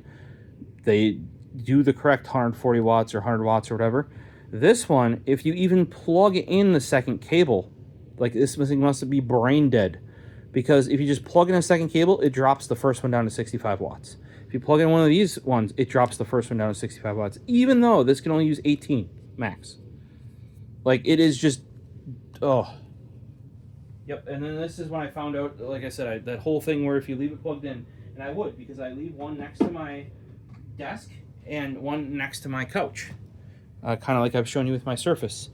And they would just, like, if I wasn't using one area for a number of days in a row, I would come and plug in and have to unplug and replug the brick, which is exactly what I don't want when I'm sitting down for the night and just want to charge my friggin' device. This RAV power is amazing. It'll do 65 watts total out of here. If you have a single device plugged in, like one USB-C, it'll do 65. Otherwise, it'll do 45 and then split it up between the other ones. It'll do like 45. Here, total output 65 watts. 18 watt max for these USB-As. So that would be, up to 12 volt, I think. 3 amp, yeah, there you go. So it does everything, 3.25 amp, 20 volts. So yeah, it can do 65 off one port. Or at least, like, when I had that HP for the longest time, it could only do 45 off of a third-party charger. So, if I did that and then I did 18, that is basically my phone and my laptop charging, because often I'd go to a site, or I'd have to be there for a while, could charge it up, or, if something died, I could plug them in and get them charging. And this could do at least like a 45-watt laptop charge. Not that any of my personal ones could be covered with that, but most... I want to say like most like average laptops you buy ship with a 65 watt charger, but could use a 45. It's just that they'll charge faster with the 65, and then you could charge your phone. If you're not charging your phone, it'll do the 65 that most laptops will want. So nowadays you can get I would get a, unless you need this size, I think David got a 65 that's like half this from Ugreen. Ugreen's probably where I would look first now for most of my stuff. They seem to have picked up the reins, if you want to call it that. I use a whole bunch of their chargers. Like here, I got the Ugreen little dude. I didn't think I would like it. Bought myself one, loved it, and then I just dropped the cable on the floor. Here's the Ugreen little dude. As I go and retrieve the USB-C cable that fell for it. And then I bought my mom one, and it turns out the USB, or the Qi charging on hers, the Qi 2 pad, doesn't like this square face. It wants a round one. Because I had an older one for her from Ugreen that was round. That wasn't Qi 2, it was Qi 1. Whereas the Qi 2s from Ugreen at least seem to be square. And her S24 Ultra did not like the square. Lined up perfectly on the round one.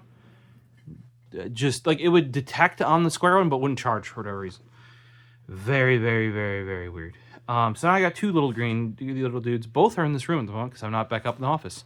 Once I'm back in the office, one next to the bed, one next to me on the desk upstairs. Perfect.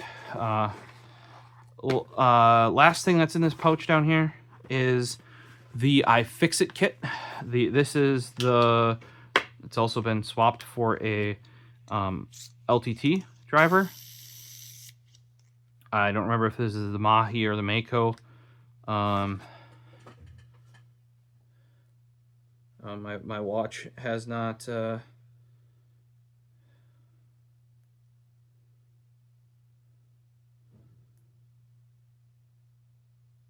iFixit common screwdriver set. Here it is, Walmart Supercenter. What is the name of the common iFixit screwdriver set? Here it is, Walmart Supercenter. Marlin? That ain't right.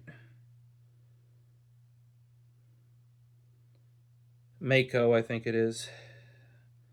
So this is the Mako kit. Everybody that worked where we worked got one of these. This is still mine from there. But I upgraded it. This is the Wiha 1/4 inch to 4mm, like if you want to use the bigger handle, because it's magnetic. If you LTT already had that in theirs. If you buy their bit kit, if you watch my big video on precision screwdriver sets, you might see why I might recommend going iFixit if you're doing this professionally and not LTT. And a lot of that comes down to lifetime bit guarantee from iFixit, meaning you strip one of these or you wear one out, like you say you use the Philips One a lot, which you probably will, and you strip it, they'll send you a new one. I've had entire, like, taking apart a I think Screws' PS3, we stripped 3 bits. They replaced all of them. The other thing is, if you know you use a certain bit a lot, like I knew I would use the Philips 2, which is this guy, and I bought 3 of them for my various stuff around here because a bunch of my kits didn't have it because it didn't exist until this version of the kit. Obviously, this version of the kit does not come with the concave LTT spinner on there.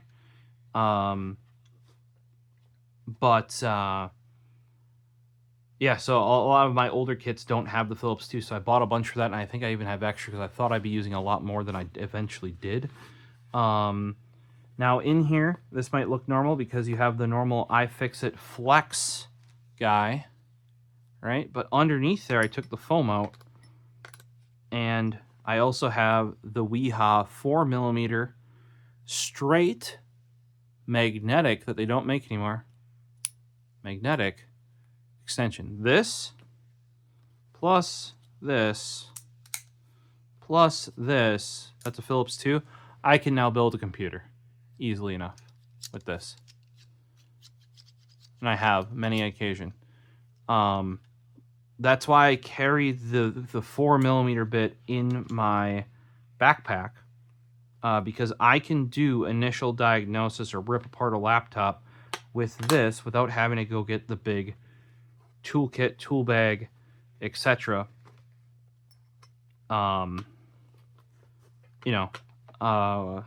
So this is enough in many cases. Even on desktop, you have up to a Philips 2 and up to a T25.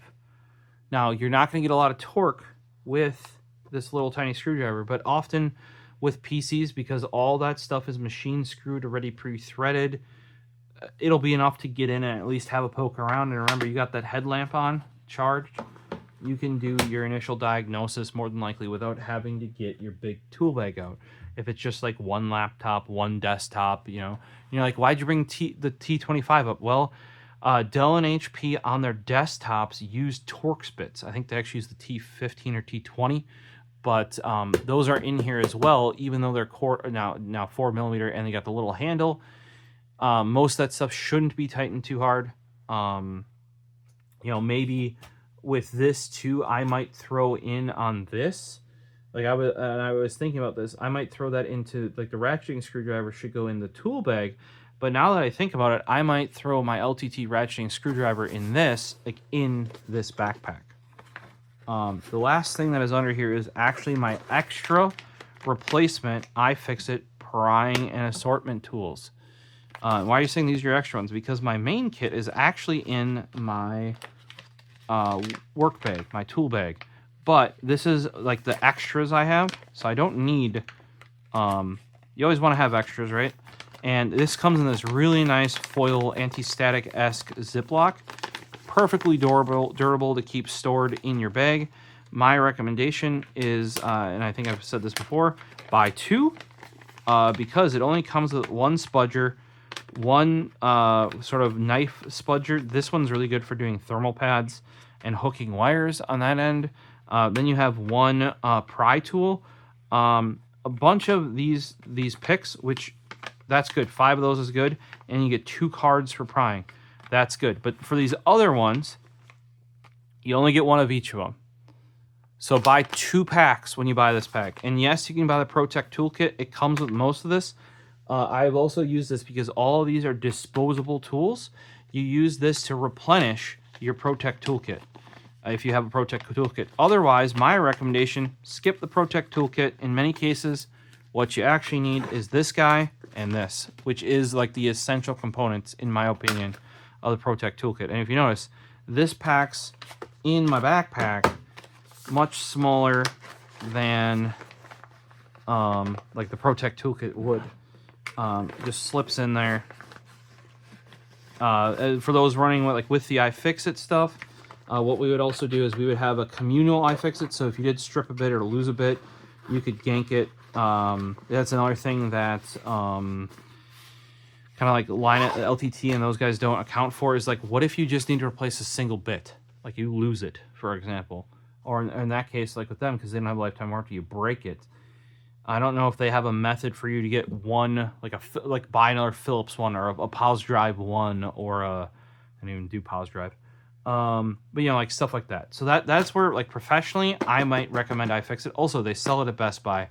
I think that my watch even said they sold it at Walmart. Like, if you're going on a job and you forget it, you can just go and buy another one. Keep it for yourself or charge the customer. You know, especially if you drove a ways. There were many times where I'd have to like do a thing and a customer would be like, well, can you do this? And it's like, well, Best Buy is a 40-minute drive away. Sure. I mean, if they're paying for that time and everything, you know what I mean? And if they really need it done, they will. And I'm not saying that was for like some adapter they ended up needing, and that was the only place that had it.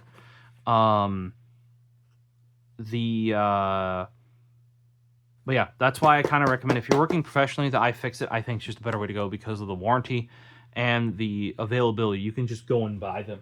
Nothing is stopping you from just, you know, I think Home Depot, even, I think I saw them at Home Depot as well. Like, if you have any store, you can just go and buy another one, you know, or say you broke a bit, or say like you end up doing a thing where multiple people need to be doing.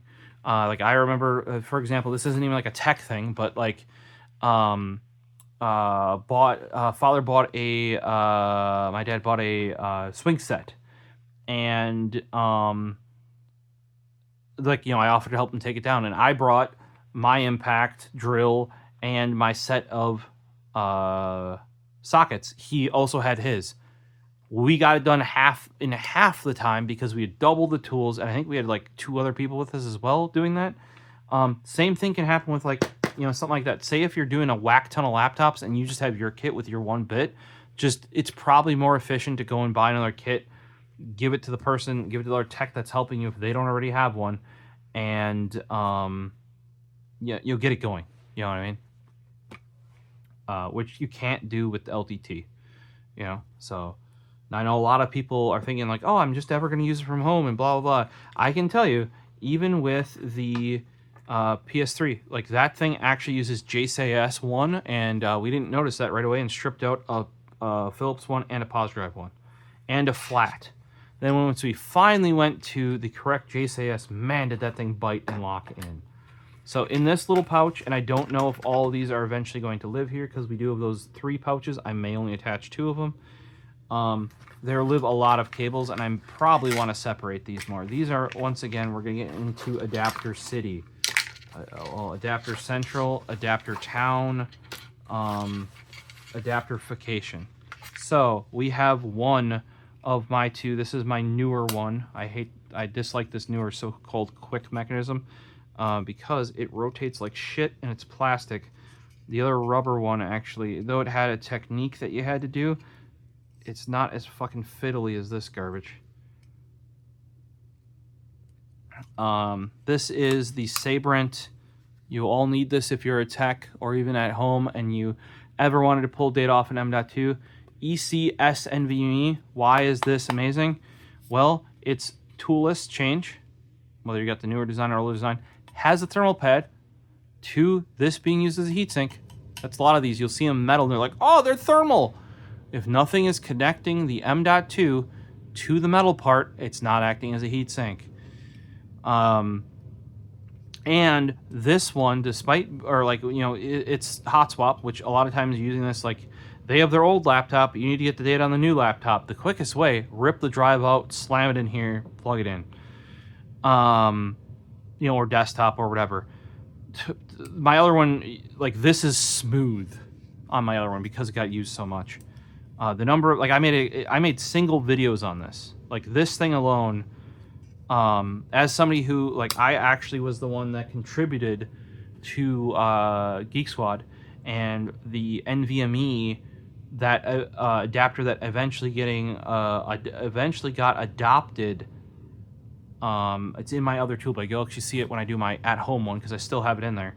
That eventually got adopted as the one used by Geek Squad. And a bunch of you, if you've worked at Geek Squad before, are cursing me because there's a fuck ton of screws on it.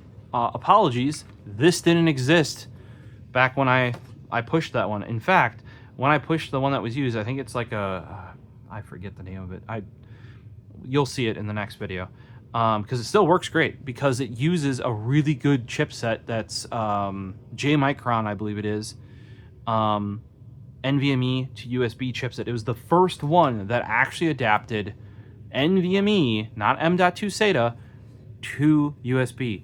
Now, what that one didn't do is M.2 SATA.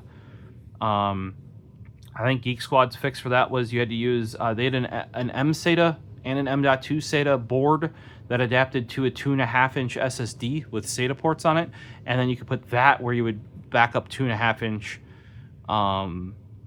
SATA drives. Most of that stuff was 3.5, so you have to put in another adapter to fit in the 3.5. This is way better because this does both M.2 and SATA. M.2 SATA and M.2 NVMe natively inside of here, and it's 10 gigabit. This thing flies. See, super speed 10 there at the end. Buy this one if you ever need to. And realistically, you could leave an NVMe and let it live in here. There are probably better options if you're going to do that, though. One of which being, if you don't have a big NVMe, you got a little NVMe. This guy right here from Charge, or Chargeek is what they used to be called. It's got a little fan. Love this little guy here. But yeah, I actually would carry 2 of these. I don't know where the other one is. Just like I don't know, I have a really nice USB 3 to SATA adapter that I only have my new one of that work replaced for me. Odd. So because I was rocking a Dell on their XPS would ship you adapters in the box. Because they only had USB-C ports. Often they would have 2. Sometimes the higher-end workstations like the Precisions, which no longer exist because they rebranded everything, would have 4. So these are set adapters because I was using the Dell, and they just never made it out of my bag. This is 2 gigabit Ethernet. This is actually what I was using more often. Now I could probably take it out because I have those other ones in the bottom of the bag. But at least for my laptop. Also, I knew the MAC address of this one. Like, I think it's on the label, but I knew it off the top of my head because of how often I used it. And this is the same for DisplayPort. I would use that all the frickin' time. Because I didn't have a dock originally on my laptop, or you'd go on site to companies, and at some places I had places to work, and I would wrangle up a monitor. You know, for those of you working in IT, you know what I'm talking about. You can wrangle shit up. It'd be DisplayPort, obviously, because you're in a work environment. But laptop's USB-C, so you need these guys here. So often it would basically be this guy and this guy, and I'd be running off battery because you only got 2 USB-C ports. Or if you had a 4 USB-C laptop, you'd have that and USB-C going on the other side for power. Now to fix some of that later on, we have, this is, in my opinion, the only good dock as somebody who supported a lot of Apple at Best Buy through Geek Squad. This is the one you want, and you want to spend extra for it. The lower end ones are trash garbage from the same company. This was one that I personally bought myself because I eventually got sick of using all this nonsense as well. And also, you know, like I said, I switched laptops a couple times, stuff like that. But this is one that works properly with MacBooks, as well as with PCs, and it works with Thunderbolt, not just USB-C. And it works with just USB-C without Thunderbolt. This is the JCD383. Not sure if it's available, but you know, we had the pick of the litter when we were working at Best Buy, and especially on like MacBooks and stuff like that, because we're in the retail space. We can go to the shelf. Not that they like you to do that sort of stuff, but we, you know, like we could try the various ones. This thing, we had some of you, I don't know, I've seen 2 precincts label it this way, but ours was labeled as hot, and we'd be like, get the hot. That is the one downside of this adapter.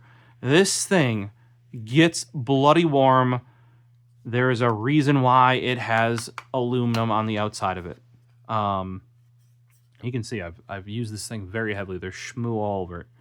And you can see here too, like it's been through the ringer. The one other thing you have to understand too is this is proper PD power in. It's one of the few that you power through here, does all this. I know this stuff is more common now.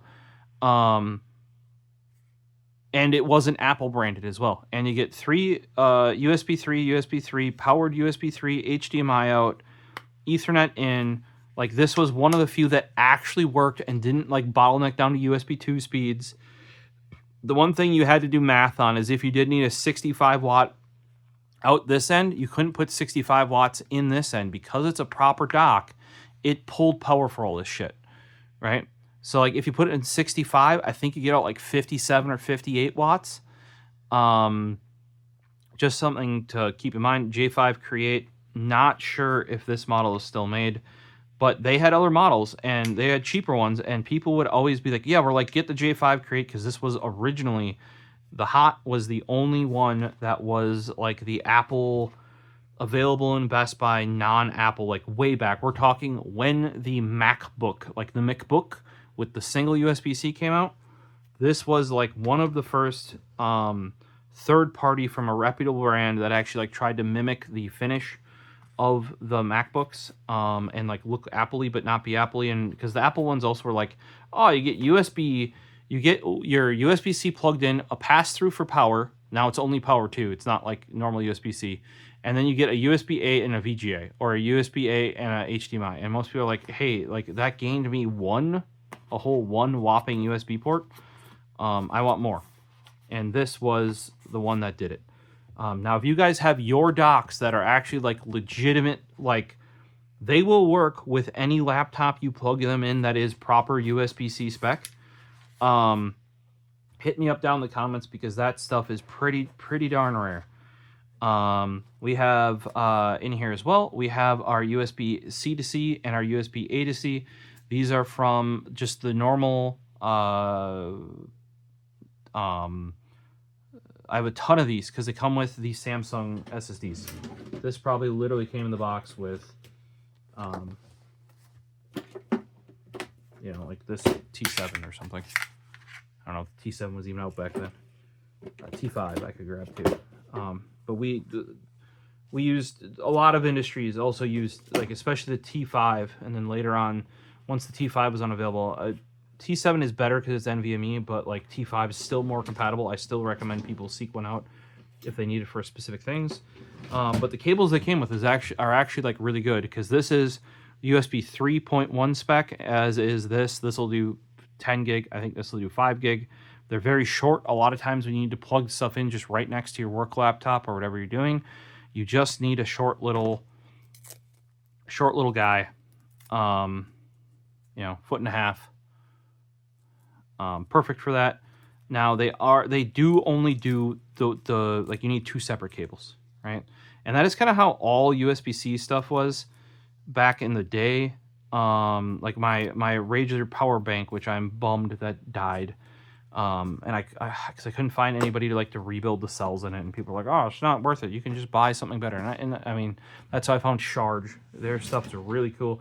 That's another thing. That's one thing that's in here that I would recommend, that's not in here, that I would recommend you put in, is a battery bank. You want to carry yourself a battery bank, because in case you can't charge off the wall, or often if you need to power weird USB shit, or just get a 5-volt out to power or test something, often rather than running all the way over to the wall and plugging in your USB charger, it's just way quicker to have a decent USB battery bank you can power it off of. This is what I would run now. This is what I personally run now. This is what is in my camera bag right now. Actually, they're in my drawer right now. But this goes in my camera bag when I use my camera bag. This is a Club 3D USB 4 with an HP USB A to USB C adapter. So I don't carry a to C. I mean, I do in that USB 2.0 one that you saw. But for the most part, this gets me everywhere. And this is the perfect length. It is a 4-foot, not a 3-foot cable. Yeah, I have like 4 of these, and I use them for everything.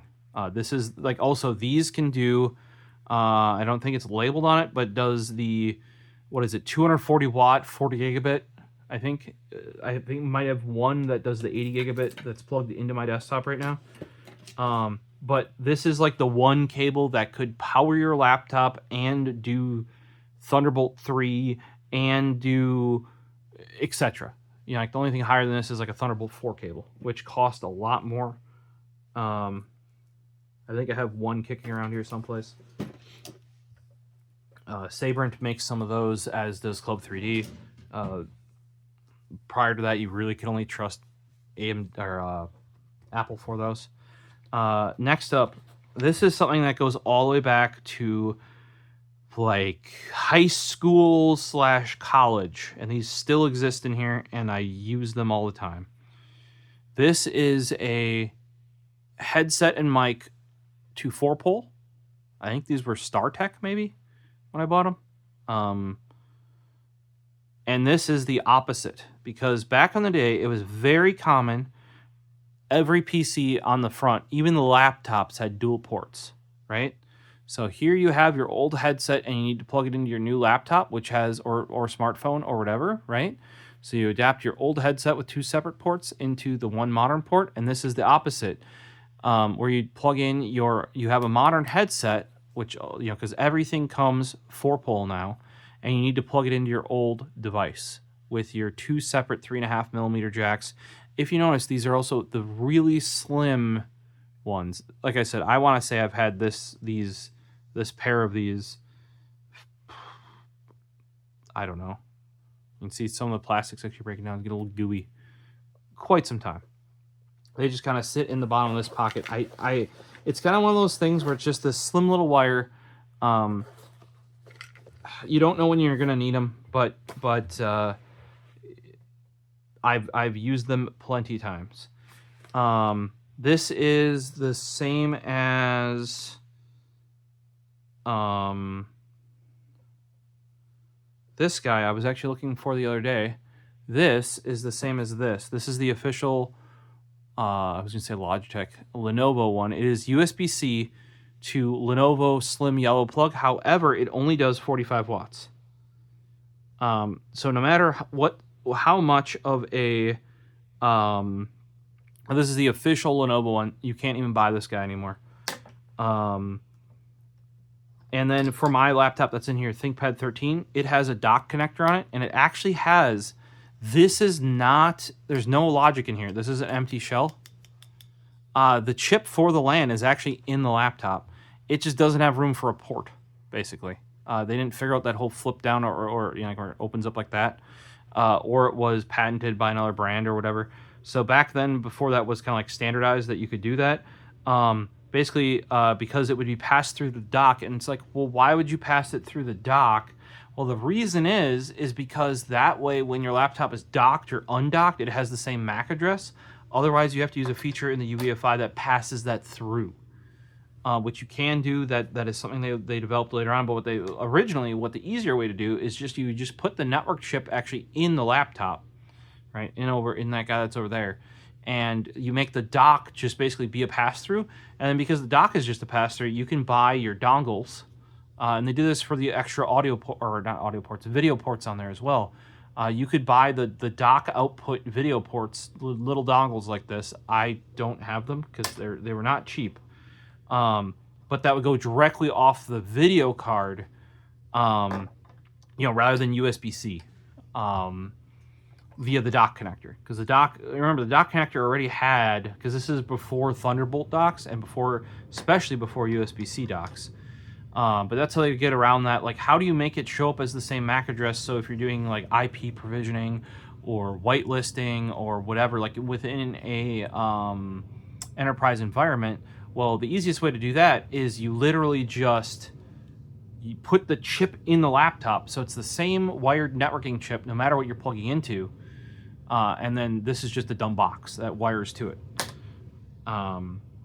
Nowadays, all that's done through Thunderbolt, and then they have settings in the UEFI where you can pass the MAC of the laptop through the dock and stuff like that. Now, this is a fancy knockoff that looks very similar to this, right? You might have seen, I have some like right angle plug ones. This is actually a 100-watt one. This will do, and I think it does 90 because technically these slim tip chargers don't do 100. They do 65, 45, 65, 90. They might even do 35. But yeah, so, and this is much nicer because I have like the big bulky like right angle one that you can plug on. This kind of just plugs on the USB-C. Just imagine this is your charger. Just plug this on there, and then it's just extended out to a slim tip. So if you guys have like a laptop that does not require more than 90 watts of slim tip USB, like slim tip Lenovo power, don't go and buy the proprietary Lenovo charger. Just buy this adapter. I think it's like 10 or 15 bucks, and use whatever charger you got around the house. Might as well. I have the same thing with Surface. So I used to do a lot of Surfaces. I still have my Surface Pro 6. That is the last Windows 11 compatible Surface. I need to sell that thing. If anyone needs that, let me know. It's not been upgraded to 11 yet, but I really probably should before I can't. What this does, though, is as long as your AC adapter, your brick, your USB output device could do 15 volts. Important one there. And you're like, that sounds familiar. Yes, the Switch is another one that requires 15 volts. That is why charging, when the Switch came out, the only battery bank that could do it was Razer's, and they were actually like advertising it off of that. It's not why I bought it. I bought it because it was 20 volts. It could charge the Blade Stealth even slowly because it was only 65 watts, but it could do it. But it also could do the Switch. This also is another device. The Surface is another device that uses 15 volts. So all this does is converts the USB-C to the Surface connector, and what the brain boxery in this does is tells it to run at 15 volts for the Surface connector, rather than having to have an actual Surface charger. Now, once again, this is limited to, I think, 65 watts. Like it's not like, I mean, I have a Surface charger for my Surface laptop Studio 2. I think that's like 128 or 135 watts. It's not doing that. I think these are limited to 65. But if you don't have one of the newer, and my Pro 6 is like the last one that didn't have USB-C, and I think the first gen that had USB-C couldn't charge off USB-C. It was a bit weird. You got this guy.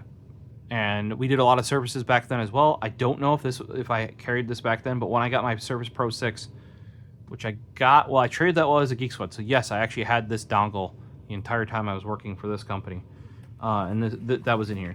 Time flies, kind of flows together. These guys, also Insignia. These are from my Geek Squad days. These are super duper simple. You can get these from anybody, anywhere. Proper USB 3 rated USB-C to USB-A. The amount of time I needed this to just plug shit in, you can see this one's quite grimy from use, often, and you're like, well, why do you need two? Because that is how often, especially when working on Dells, where you had two USB-C ports and they had two USB-A things they needed to go on. Could you use the dock? Sure. But if you're having weird stuff you want to troubleshoot, you want to go direct A port to direct C port, so you don't have to worry about that. That's why I got two. And yes, I prefer these. You can see how grimy these plugs are on here. From plugging and unplugging in use. These Insignia ones, they're cheap and they're good.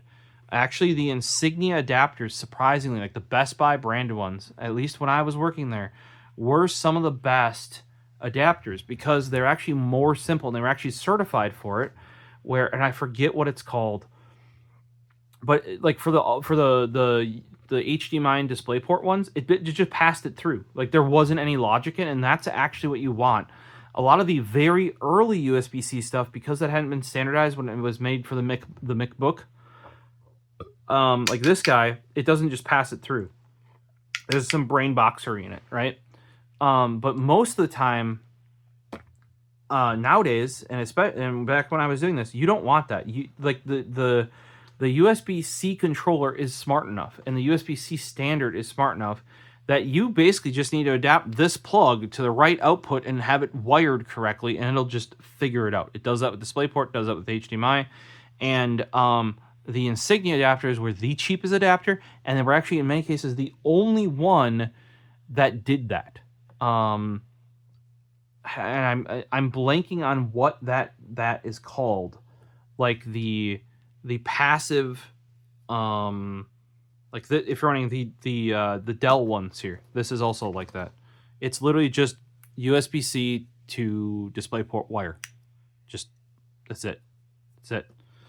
And if you're ever wondering, like, say you go on Amazon, I would actually probably pick up this Dell one because of this flat wire. It's actually quite durable, doesn't twist up. Like I was like, I don't know if you saw it, but this one's all kittywampus, like it's all wonked up because of the flat wire. That really doesn't happen with the Dell ones, and it resists boinging like this. It's if you go this way, look, it doesn't even droop at all.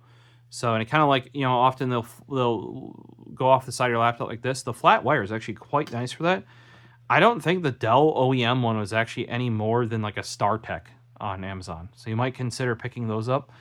And same thing, like if you ever have to buy like a desktop with a Quadro in it, figure out if you, like, because it's going to be mini DisplayPort to something, buy those when you're buying the computer. Save yourself some money because they are way more money buying them third party or buying them afterwards. They will bundle them in with your computer. Like, I mean, it's going to be a multi-$1,000 computer generally if you're buying like any sort of Quadro or what it's called now, like a whatever, A2000. Like say you're putting that in there. That's not a cheap card. But like you just tell them, I need 3 mini display ports to DisplayPort and 2 mini DisplayPort to HDMI's or whatever, and they'll basically huck them in for like $10-15 a piece. Whereas getting them from StarTech can be $30-40 afterwards. So that was all these little adapters that are in here. These guys always at the top because that's charge for the laptop that is in here, and that is wired Ethernet for the one that is in here. Some of these are remnants of, obviously the Dell ones are remnants of when I was running a Dell. This guy's generally sitting up top because I use that all the time. I even grab it out when I'm at home. That's what some of those little things are there for, is rather than having this in just like one big old kind of drop pouch that you have to like rifle through to find shit. I would like to have like some of those have little spots where you can actually slip a wire to, so I can pop it open and be like, I want that adapter. That's kind of like where I'd rather be. Haven't used this too much. As you can see, it's brand new. I did buy 2. One for in here with the laptop it'll go with, and one around. I didn't even remember I bought this. So the around one must have been misplaced kind of with some of the other stuff that's kind of like, like those female USBs that don't terminate to anything. I have 2 more of them somewhere. Really need to do some cleanup around this place. We have one last pouch, and that is kind of where those other pouches I showed you would come in handy. Come down in here, there is this pouch. Now this is where I keep paper documents, like notebooks. If I'm using that for, now use OneNote, use Google Docs, like if you have something for your company, I still like having paper for putting thoughts together. Back when You could still buy full stick, super sticky notes. I stick a pad of them on the front of my notebook. And this is actually for a specific client. So we're not going to see that. That's why it's like the lower notebooks are like reused from my college days. They're just like ones with enough pages per system. We had one notebook per system. So you keep stuff sorted out. And the big red one on top was the like overarching one. Nowadays, I would use this guy. Squares uses that as well after seeing mine. It is the Rhodia Dot book specifically because it is basically graph paper, but inverted. So as in you get dots that make squares instead of graphs. Meaning if you're drawing stuff and especially like I do a lot of tactical drawing, you basically connect the dots. And then you can apply the dot to, you know, like each one of those squares is 2 foot, and then you can very quickly scale stuff up. And I feel like it's easier to draw on dot paper than graph paper because there's less like ink and stuff in your way. Also, they work perfectly fine for general notes, as you can see there. And why this is actually called, it's actually not even called the dot book. I misspoke. It's the Rhodia reverse book. Why is that? Well, it is 8.5 by 8.5 instead of 8.5 by 11. I do have some around here. Like I prior to this or me learning about this or this existing, I was using the Rhodia memo pads, which are 8.5 by 11 once torn out. My issue is I realized that like I often use these for reference. So that's like almost like people would use like a moleskin where you'd keep it over time. You know, like the only nice thing about these is you can tear it out. Well, that's how I was using memo pads, and memo pads are very bad for that. However, what do I like about memo pads? That you can write on them vertically like this. Actually, I really like reporter notebooks as well. I got one in here. Yep, here's my reporter notebook, reporter style notebook with benchmarks. There you go. You can pull it down. You want the next page, you flip it. Great for quick notes. Great for like, there you go. There's some temperatures, and I can have like just one page for one thing. I like that style for just quick note taking, not big long not thoughts and exposés, but like I gotta get a lot of the mice out of here. They're getting squished, and this USB is flying around again. This was all nice and clean at one point, I tell you.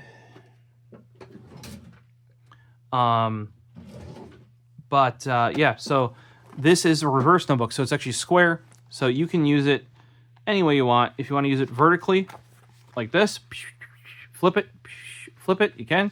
Or if you want to use it more like a traditional notebook, like this, where you flip between pages and have like referential stuff like you would a normal book, you can, and it tears out. Slap some super sticky notes on there. Sadly, those have gone out of production. We've had a video about it. The closest you get is these Muji full adhesive sticky notes, and they're nowhere near as sticky.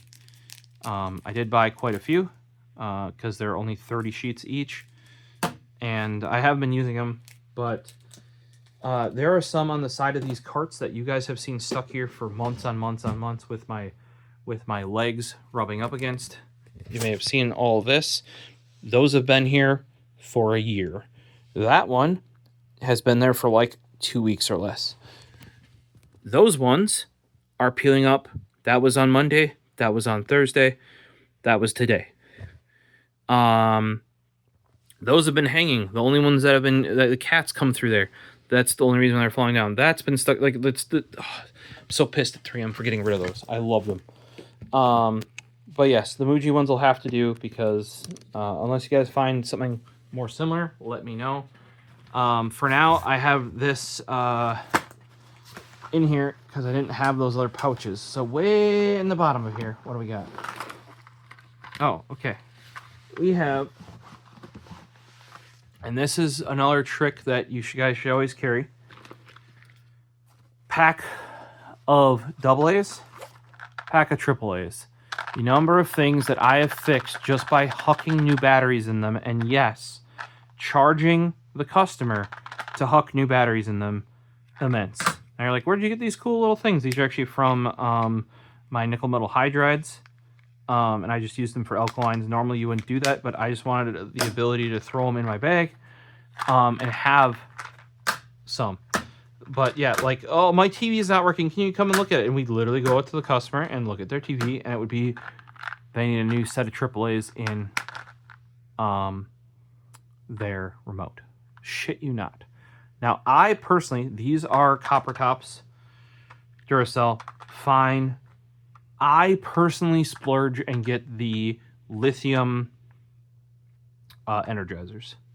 Now, these are still from when I worked at my previous employer.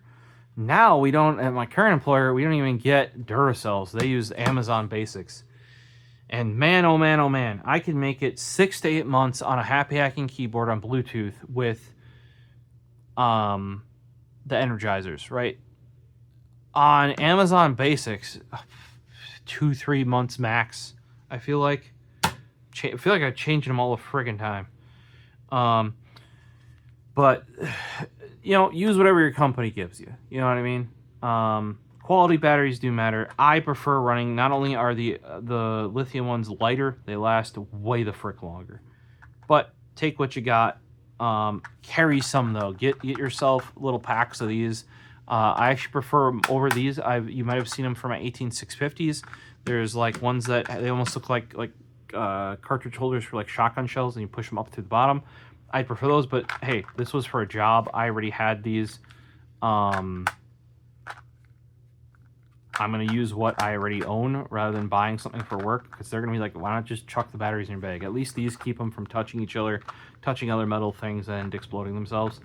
But yeah, the number of things that just having some new batteries have saved me, immense. Now, you may find with the stuff that you do, you need more than 4. That thing I mentioned before that holds batteries can hold, I mean, they can hold up to like 16 or 32. I have many that do 8, you know. So instead of doing 4 like this, you could buy the thing that it holds 4 in 2 rows, like boom, boom. Cool, then you can carry it if you go through more batteries than I do. But you want batteries. Get some gum. This is ancient Mentos gum. I love Mentos gum. If you haven't had Mentos gum before, get some. This is the ancient container that I still keep and use from when they first came out. I have broken the back on one of these. This one's starting to crack, sadly. Their newer containers are way worse. I probably will go and find my own, like, you know, from one of the EDC brands. They make stuff for pills. I'll probably find that, because I actually refill these from the bigger ones that you leave on your desk. But Mentos gum, it is. I like having gum to chew, but it's never bad when interacting with a customer to have some nice fresh breath, and they do both. It's like when you first chew them, it's mint, and then you know, it's gum from there, and it lasts. The flavor on those actually lasts a really long time, in my opinion. They were going to cancel them, and they were gone for some time, and then suddenly out of nowhere, like I started seeing TV ads, and that's when they changed the packaging. So, like, and it was actually announced that they were going to cancel it. I'm glad they didn't. I do not. That is the flavor you want, in my opinion. It's just the fresh mint. Don't fuck with any other flavors. Just get this one, in my opinion. I you know, like, they have spearmint. They got that's the one you want. That is the Mentos gum mint flavor. Much better than the other ones. The other ones are all kind of like, oh, we're trying to be other shit. This guy's up front. It has not been used as much as I thought it would. My first 2 weeks or a month at the job that this stemmed this setup, you know, on-site small business support, basically, MSP support.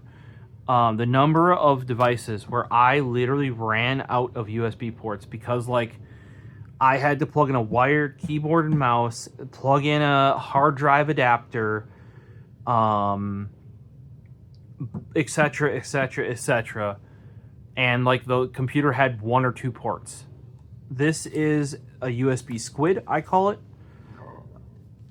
It is a passive USB hub, not in hub shape. And you're like, why would you have gotten it in this giant squid? Because this gets you out of pinches. A USB hub would have maybe been like that.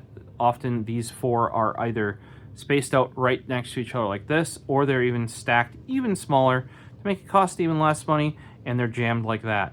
I can tell you, if you guys have ever done industrial equipment or stupid office or business specific equipment, you plug in one of these ports, all 4 of those are blocked. USB Squid fixes that. The only downside, and the thing that I was looking for that I couldn't find, is I wanted USB Squid that works passively, that has a plug in the side or another plug that you can plug in for more power. I never ended up finding that. But this has gotten me out of jam. If you're just using like a mouse keyboard, and then like say your hard drive adapter is powered externally, this will do it. I thought I was going to use it more. You can see some grot on there, so it was used. It just wasn't used as much as I thought it would. If you see it, it's actually green with a dash of yellow rather than yellow with a dash of green. So this was very much the company's. They never asked for stuff back, so. And I signed a thing saying, they're like, oh, you've given everything back, right? And I'm like, yeah, or they had a list of stuff. And I'm like, yep, you got it right there. Yep. And I put it all on my desk, signed the thing. And then I realized many days later that I stole all my shit. This was mine, though. Always was. I actually had this since high school. Pick up one of these, toss it in your bag. You could even, depending on what you do, you may want a big one. But this is a tiny stapler. I was going to open it, but I'm not going to bother. That takes standard staples. It doesn't take the mini staples. It takes standard staples. And what is this enough for? This is enough for stapling paperwork together, doing anything you would need with, like basic staples, like staple something to something, etc. And it is your Paper Pro Nano. You can probably tell by the branding how old this is. Thing still works to this day perfectly fine. It's got a little loop here that you could put like a lanyard on or something if you need to fish it out of your bag better. Thing comes in clutch when you need it. People will be like, well, here's the thing I can tell you. This is something I did learn in Boy Scouts. Always be prepared. And being truthful, that still goes, I know it sounds dumb, but that still comes to me this day. Even at my current job, which is at a desk, I have, because I know I'm going to frickin' use it, USB-C to C cable, USB-A to C cable, USB, people, I don't even need the lightning because I don't bring my iPhone to work, but I have one there. People at the office have borrowed it. I have a utility knife, and people are like, well, you normally carry a utility knife. Why do you have it on your desk? Because I use a utility knife enough that if I do forget to bring one, I want to still have one. Then I have the smaller utility knife, probably not as needed, but it has the X-Acto blade. Sometimes that can be useful. What else do I have? I have like 10 different pens there. They're all the refills I normally use, but they're like the native pen versions that I haven't stolen the ink out of yet. So pens I like, Sharpie, I have a Sharpie, I have a whiteout, I have all the things I would normally use, I have. I have a set of wire cutters. It was the old set from the kit that you'll see later on from my work bag, like the cheaper kit. That's just in my desk. The number of people that, or I have a older pair of Fiskars, though I still get mad at them even though they're older, that you cut tie wraps with it. I'm like, there's wire cutters right next to it. Use the goddamn wire cutters to cut tie wraps. Yes, and I do get spicy about that. I've been, the scissors will stay very sharp if you use them for scissor purposes and not, things that other things should be doing purposes. I have a little pair of needle nose in there. Because we still do like some small laptop repair, or if I have to work on my own thing, or what else do I have in there? I'm trying to think. Oh, I have some packing tape. I accidentally ordered small rolls of packing tape, like the little ones, like this big, not the big rolls that go on the tape gun one time. And Amazon wouldn't let me return it for whatever reason. I think this was possibly prior to us having Prime. So we've just got like 6 or 8 of them, and we just kind of like use them up as we do. So what I do is because I don't have a lot of room at my desk, you guys kept seeing some stuff there, but I just keep a little roll of tape there because I have my scissors, I got my knife. I can that way if I have to drop something off at UPS and I don't have time to box it up at home, or I forget, I have to rebox something, it's all there. Some of that stuff is at the office, but I don't regularly do that stuff for that job, so I don't know where it's located. What else? So I have a USB-A to micro B, though I don't have many things that are micro B. I want to make sure I can charge what I need to. Access, if I need to plug something in, I have cables. And oddly, people still come to me for all that random random stuff. What did I notice out that a couple times I've dropped food in my keyboard between the keys, and I wanted to fish it out so it doesn't get all messed up, and I didn't have a key puller. So I had a note on myself for a couple weeks on my laptop, kind of stuck to the top. If you saw it over there with the sticky notes, saying like, find cheap key puller, bring to work. I did, and with it, I actually found a switch puller as well. Those are now on my desk. Just like stuff like that, and that's why stapler. A couple of times, this was super handy, and I've had this in my backpack since high school. Still works, keeping it in there. Every now and then you got to use it. Helps you keep paperwork. They're like, I remember one time I pulled it out at a job, and they're like, "Wait, you carry a stapler?" I'm like, "Yeah," and it's just this little guy, clip, clip, clip, clip. Took care of a couple things, handed it to him. They're like, "Oh, I didn't think you'd actually have that," and I'm like, I've got it. So you guys got a little bit of a story there. That's kind of how. Like, think about it this way: if you want to have something, you make sure you have it. If you prefer this thing, and I know a lot of people, I think especially younger people nowadays, younger than me at least, will be like, well, they should have to provide it. Cool. But if they aren't and you still want to do it or want to use it, just bring it yourself. Unless it's something like, I want a different car. Well, that's, or like, realistically, if they give you an iPhone and you want to be dailying Android, they're like, well, we have this iPhone from the previous person. You either accept using the iPhone or you go buy your own Android. I don't, it's work. I use the iPhone, There were people that were like, no. And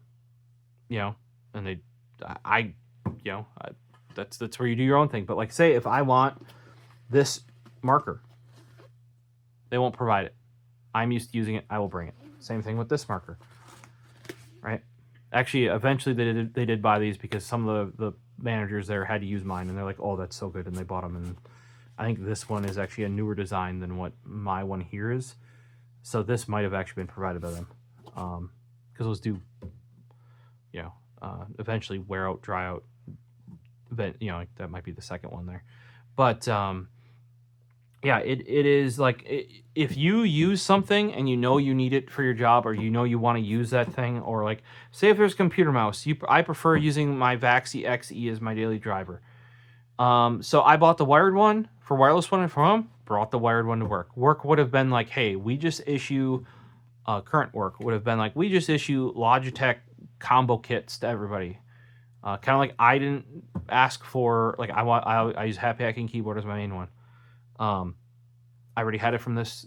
I bought it for this job. A wireless one separate in the Type S, so it's quiet. And I just brought it with me and I used it. Like, stuff like that. And then people are like, oh, you always have this stuff, or I always like, no, your desk has it, or yeah, because if I want to use it, I make sure I have it. Either if the work provides it, I will make sure I have, like, okay, so say tissues, current job. I have to only know, it's not like all the time, but fairly regularly. So I have a box of tissues at my desk. Nobody ever questions me. And I even had people there that restocked the office being like, hey, you don't have to bring your own in. I was bringing my own in.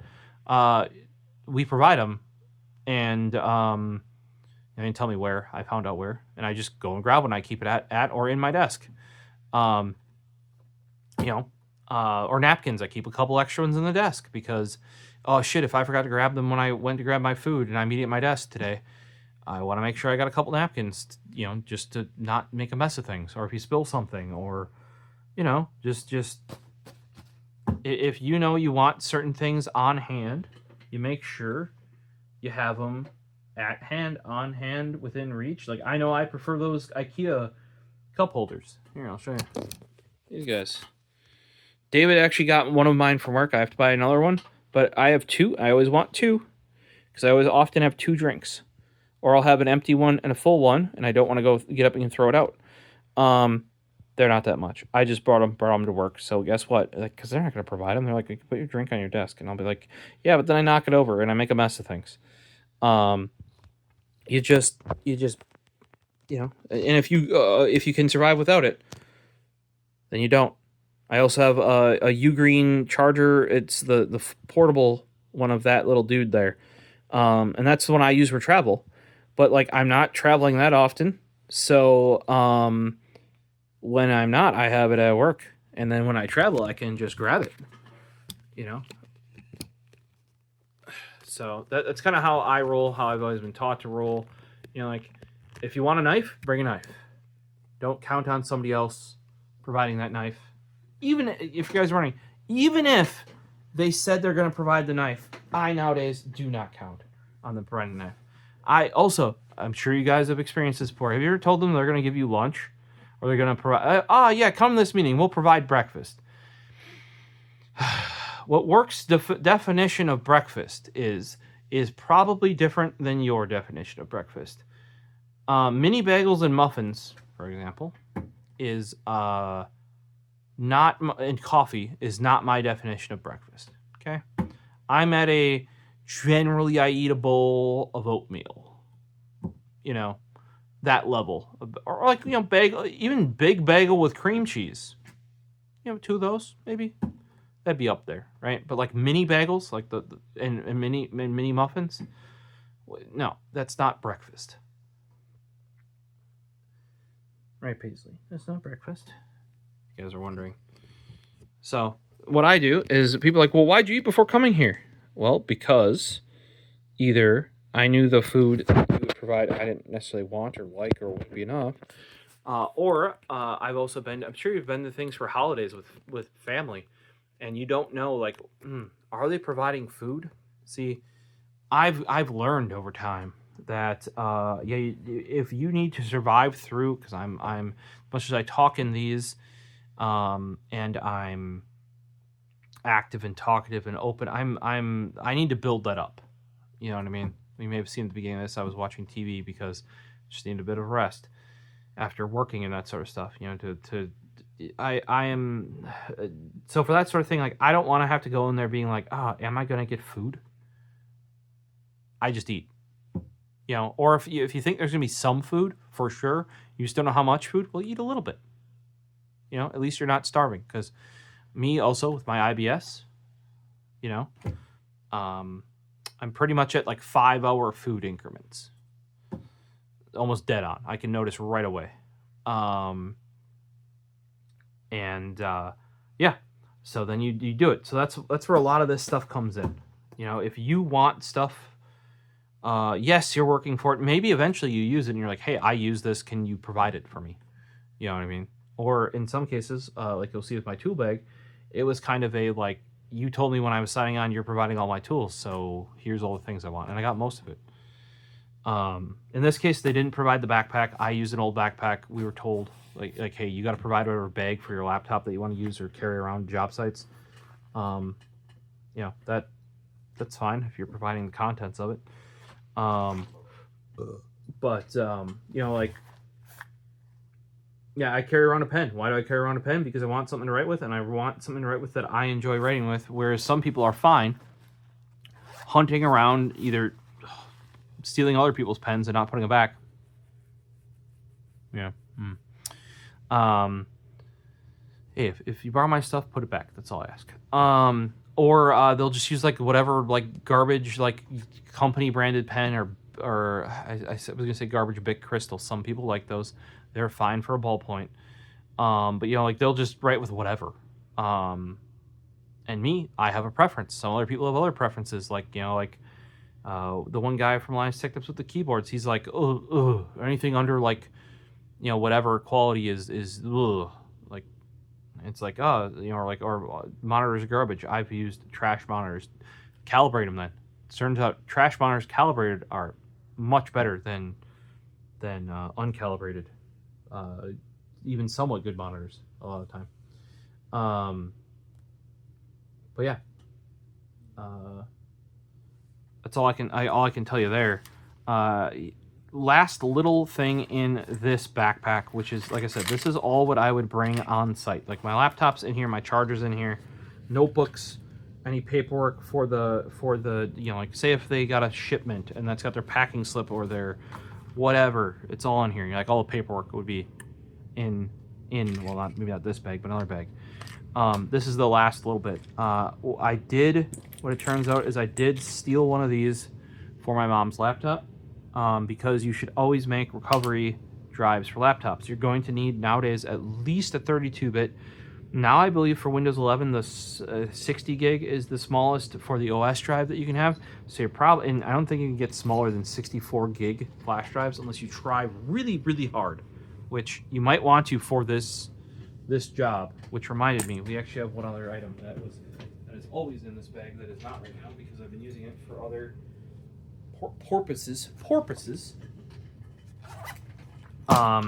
This is one spot though. So this little pouch, I think it's like a little purse. Got it from my mom. This is before I had those nice ones that I picked up from 511 that can actually strap on the bag or are supposed to go with it.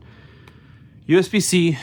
This is a Lexar before they got bought out. Like, this is true Lexar, Micron owned. USB 3 to SD, full size SD. It is UHS 2 compliant. Then what is in there? In this case, it's just a cheap, I didn't get a UHS 2 micro SD to SD. The UHS 2 would have additional pins here. But it's at least a micro SD to SD. So I can read big SD cards real fast, and I know this is a reliable reader. And I can adapt, and Transcend is at least a known brand. You know, it's not some cheap Chinese garbage adapter. This thing's been used a lot. I was using these a ton before I got the desktop adapters from Lexar. Then they went away, and then I went ProGrade Digital because that's where the Lexar engineers went. I have this awesome. This always used to dangle on the out. Actually, there was like a key hook on the inside of the pen pouch of my Oakley bag. That's what this always hung from. This thing is amazing. It is a 4 gig. I think I saw a short on this not too long ago, but SanDisk Ducati Extreme SD card, 4 gig. This was the bee's knees back then. I think there might have been 8 gig SD cards, but not of this speed. Those were like the potato slow ones, kind of like now, where you can get really big stuff that's slow, but like next size down is usually the fast one. So 4 gig. This is the max size for FAT as well. Well, what I can tell you all is Pixel 9 Pro died. We are now on the iPhone SE Gen 3. Because I ran so long I killed the battery. However, I will say, Google's Pixel, it used to, like, even if it overheated, would corrupt the video file. It's fine. I could play it back in photos. Even though, like, it went to 0%, stopped recording when it went to 0% and went to shutting down. It closed the file out still. Or maybe it didn't close the file, but at least saves in that MP4 format, where it's like in chunks instead of being like one giant file where if it doesn't close out, you're just fucked. So we're gonna finish up on the iPhone SE2 here. What I was saying though is that this SD card is still SDHC. Technically, 4 gigs could be in standard SD. I don't know that I ever saw them. They're almost always SDHC. 2 gig was usually the cap. I do need a 2 gig SD card. So if you guys know of a way to get quality, legitimate, like SanDisk or Lexar, real, like they're going to be of the era, I wouldn't mind a couple because for troubleshooting, here, look, it's class 6. Yeah, when's the last time you saw, like, you always see class 10. Class 6, and that was blazing back then. What is super duper duper cool about this though, and you're like wondering, what the fuck is that? And what are these hinges? Exactly. So basically, if you didn't have an SD card reader for this, you just flip this and it's got USB on it natively. Check that out. And I actually have the Ducati drives. I eventually ripped off the Ducati shell off of one of mine. I think I had 2 or 3. I have 2 still. I might have given one away at some point. Because they were the fastest. They were only 4 gigs. This was around when I believe there were like 8 gig drives, but those were like, this was like, they literally go as fast as the USB 2 bus can go. And that's why they're actually, both of mine are now unraid boot drives because they're also super reliable. That's SLC memory in there. They're really old, but really, really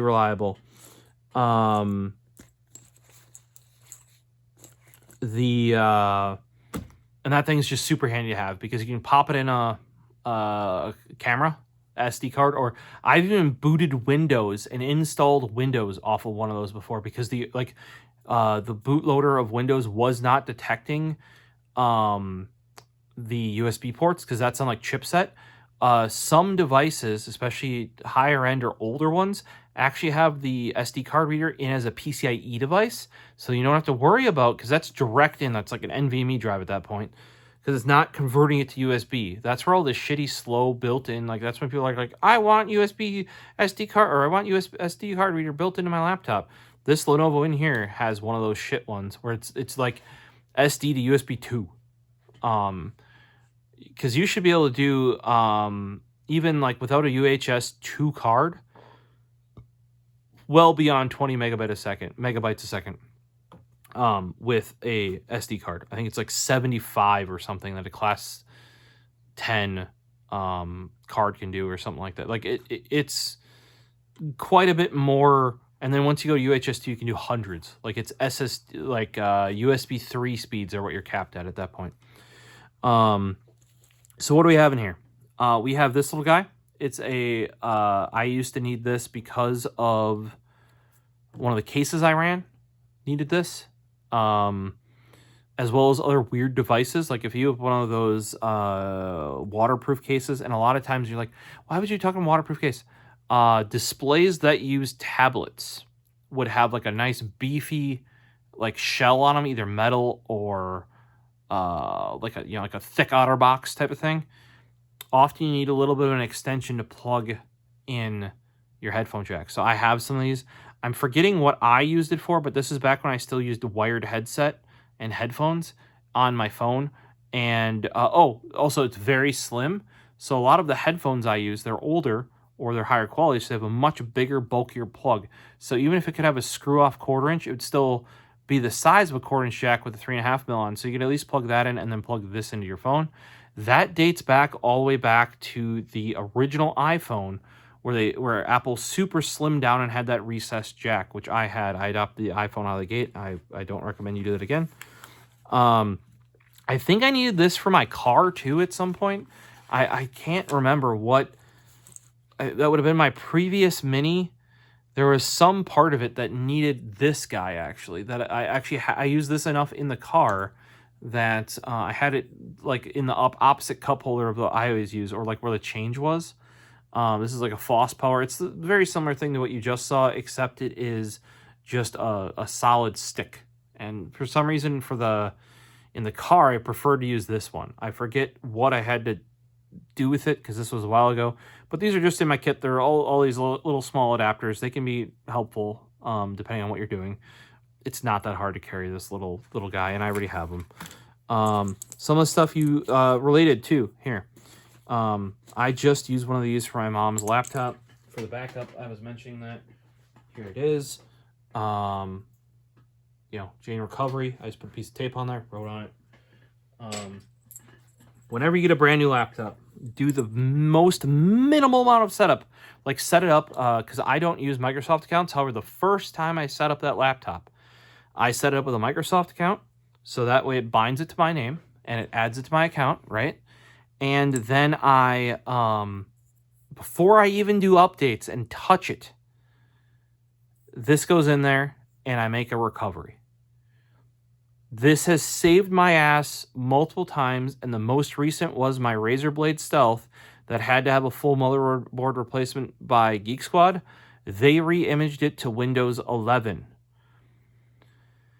You can't do that because they never made Windows 11 drivers for it. You have to go to 10 and upgrade to 11 because otherwise Razer Blades get all their drivers through Windows Update. However, because this one never got Windows 11 updates, despite being a 10th and a half gen, which are compatible with Windows 11, it never got, Razer never released Windows 11 drivers for it. So it does see the updates via Windows Update, but always fails to install them because they're not. Windows 11 is way tighter on driver signing. So it just won't install them.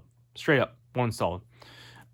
And that is the only way I think there's like one driver, like you have the BIOS and the management engine interface driver on Razer's website. That is like, and I asked them actually, and they're like, when I first got the laptop, and they're like, why would you need it so soon? Why'd you reinstall Windows? And the reason why I reinstalled Windows is because I wanted to go to Windows 10 Pro because they ship it with Home. And I don't want to deal with upgrading and that nonsense, so I just clean installed it. And I couldn't get drivers, so that's when I had to figure out how to do a in-place upgrade without an upgrade key, if I recall correctly. There's ways to do it. You actually use the generic key. Like there's a generic upgrade key, and then you just activate it after the fact. It's a kind of a mess. It is possible to do, though. But what you do is, like I said, you open it up, you set it up like you normally would if you were a normal human, and you make a recovery drive. Then you immediately wipe it using a generic image. If you can get drivers, like from Lenovo, you can download all of them as individual files or get an SCM package and a bunch of other stuff. And you clean install it with a generic image, right? And you install those drivers and go from scratch. So there's no extra crap on it, right? You get the MSDN image and you clean install it on there, and you install your drivers before you connect to the internet, ideally, from the latest ones that you can get, either from, either Lenovo or even better like Intel, NVIDIA, Realtek, etc. But you always make this image and if you're running, that is not the only time. That is just the most recent time it's saved my ass. Because it came back from Geek Squad, reset, which I knew it would, but they went to 11. And not that I couldn't have gone back to 10, hoped Windows Update grabbed those drivers, but I had this, redid it to 10, was great, installed every 10 update through Windows Update, then upgraded 11. And it's minus the sleep, which is already an issue with the Razer Blade. It's been great. It's my backup laptop. When this laptop goes EOL, the one that's in here, the 7th gen ThinkPad, the Razer Blade, because it's like $1,800+ laptop new it's a Razer Blade Stealth, by the way, the 13-inch with the graphics card, because all of my main laptops, I basically want it to be a mini version of my desktop, so it has to have graphics card, and ideally I want 13. Couldn't get a 13 anymore. That was one of the only options, was the Razer Blade Stealth, and that was a horrible experience. And they also discontinued the 13-inch for an 18-inch. They're insane. So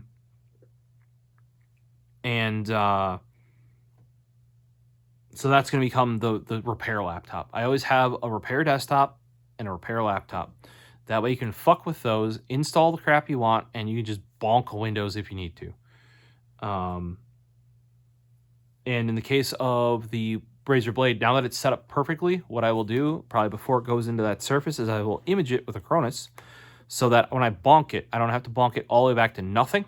I can just bonk it back to set up completely with all my stuff, but at least without the crap or malware, viruses, or random TomTom software I put on it, or random Chinese peripheral software that you can't uninstall for some reason. But yes, so I originally would have had 32 gig ones of these to make bootable drives off of for clients. You cannot get these Samsung ones in 32 gigs anymore. These Samsung ones also, if you use these as your main drive as a repair person, you will kill them. I killed 3 in 1 month at one point, and that's when I was like, nope, we're going to, what's in this guy? Kangaroo. But what these are good for still is doing singular recovery images. I would probably say get the 64 gig ones. They are only a little bit cheaper than the 128, so price-wise, it's not the issue. And then I also carried, they're all 128s in this case, but I also carried 2 128s that have lanyards on, so I knew which one was, like the data backup one. And these are the data backup ones versus the imaging ones, because the image ones I would expect to hand people, and would expect just to basically pull one out, make an image, hand it to them, be like, keep this with your system, charge them for it. These are 128 gig that I would use for temporary backups. Like if they're like, I want to go from my old computer to my new computer and you need a place to put it, that is what those 128 gigs is for, because most people at the time were probably going to like a 256 gig SSD at most. It was only towards the end that the whole Windows 11 1 terabyte, I don't even think, I'm trying to think, 20H2 would have been, I would have been working there. 2020, yeah, 11 wouldn't even been in the thing where you know you had to have, if you wanted every feature like direct storage with gaming for Windows 11, you need a terabyte boot drive, or technically a terabyte NVMe. I don't know if it technically has to be your boot drive. Now the minimum requirements to use Windows 11 if you want AI features is 256 gig, and that's the bare minimum. But 128 for user files is generally enough.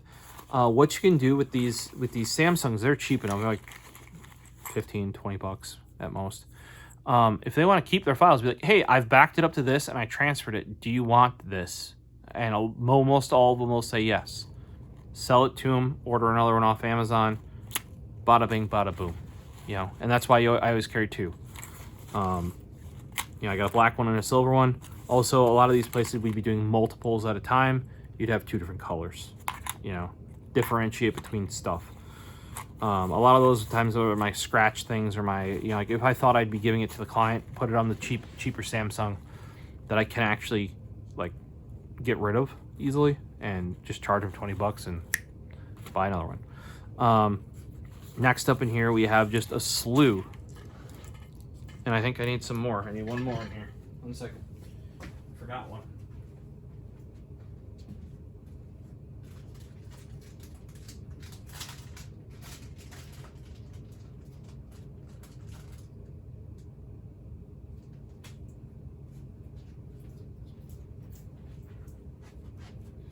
A slew of USB-C to stuff adapters.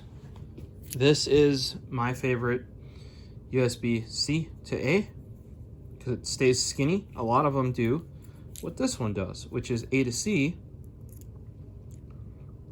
male. This is female. This is C male. So almost all of the ones that are female C will go to this same, where it's this chonky square guy. And I wish they made this taper down. Now this is the best one that I have found in regards to this. You see they can make it shorter as well when they make it, when they don't taper it. But this plugs in things much nicer. I don't have a C to C. Let me see if I have an extra C to C to go in here as well.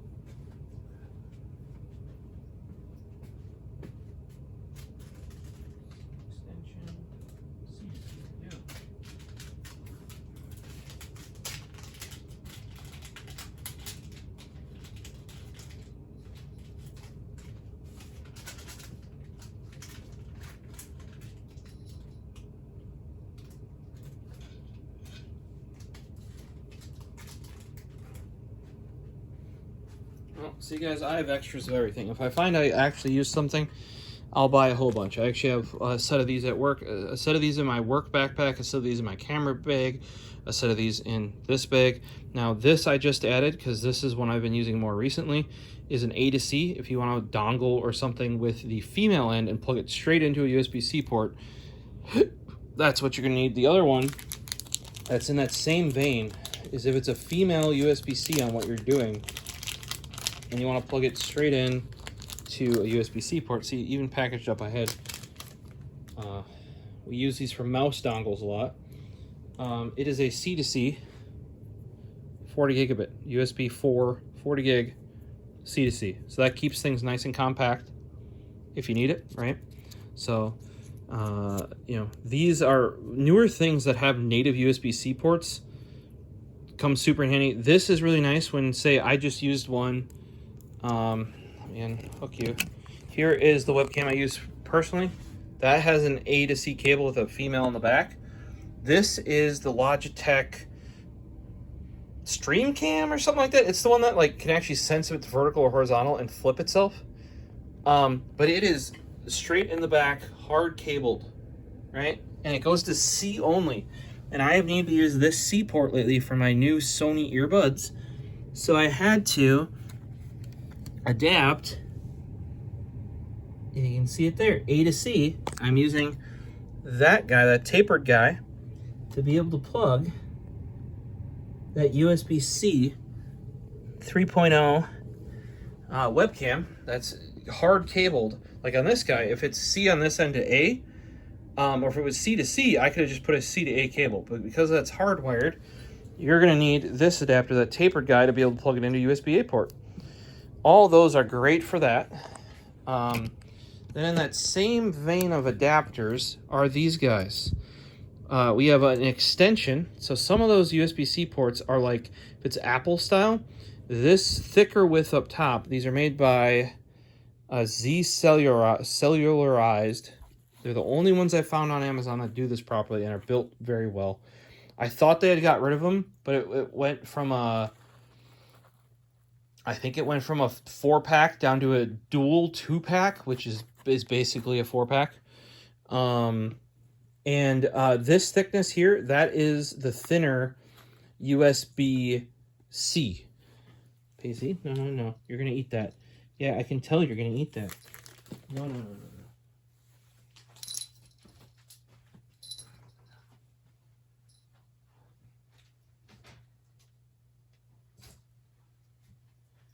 All right.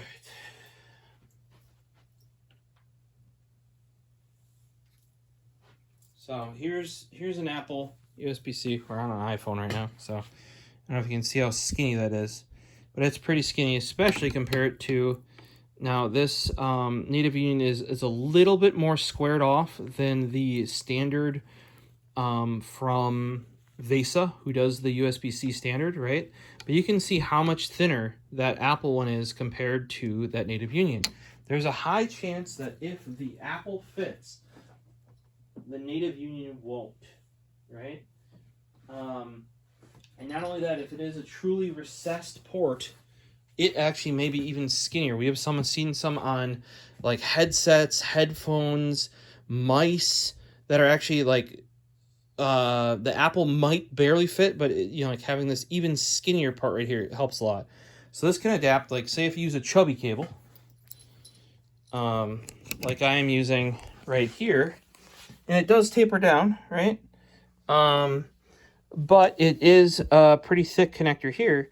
You can taper that down even further to basically plug into the depths of whatever it is you need to power/charge with this Z Cellularized things. And I have one of these also in every one of my bags. I would say like these two, not as useful. If you have USB-C mice and you're a gamer with a big old G, like a gamer, those can be useful, and I'll show you what I mean. See, like these Vaxi ones, you just plug directly in the back. If I have the Razer, it also can go straight in, and you can use it more of a dongle, like you would a normal USB-A type dongle, even though it's a bigger USB-C one. There's other stuff like I showed you that external SSD that has a native C port. If you needed that plug to be, because this is supposed to flush fit, super nice when you can do it, but if what you need to do is a bit deeper, you just pop that guy on there and you can do it. Or if you need A, you pop that guy on there, right? And then you can still use this without having to get cables out.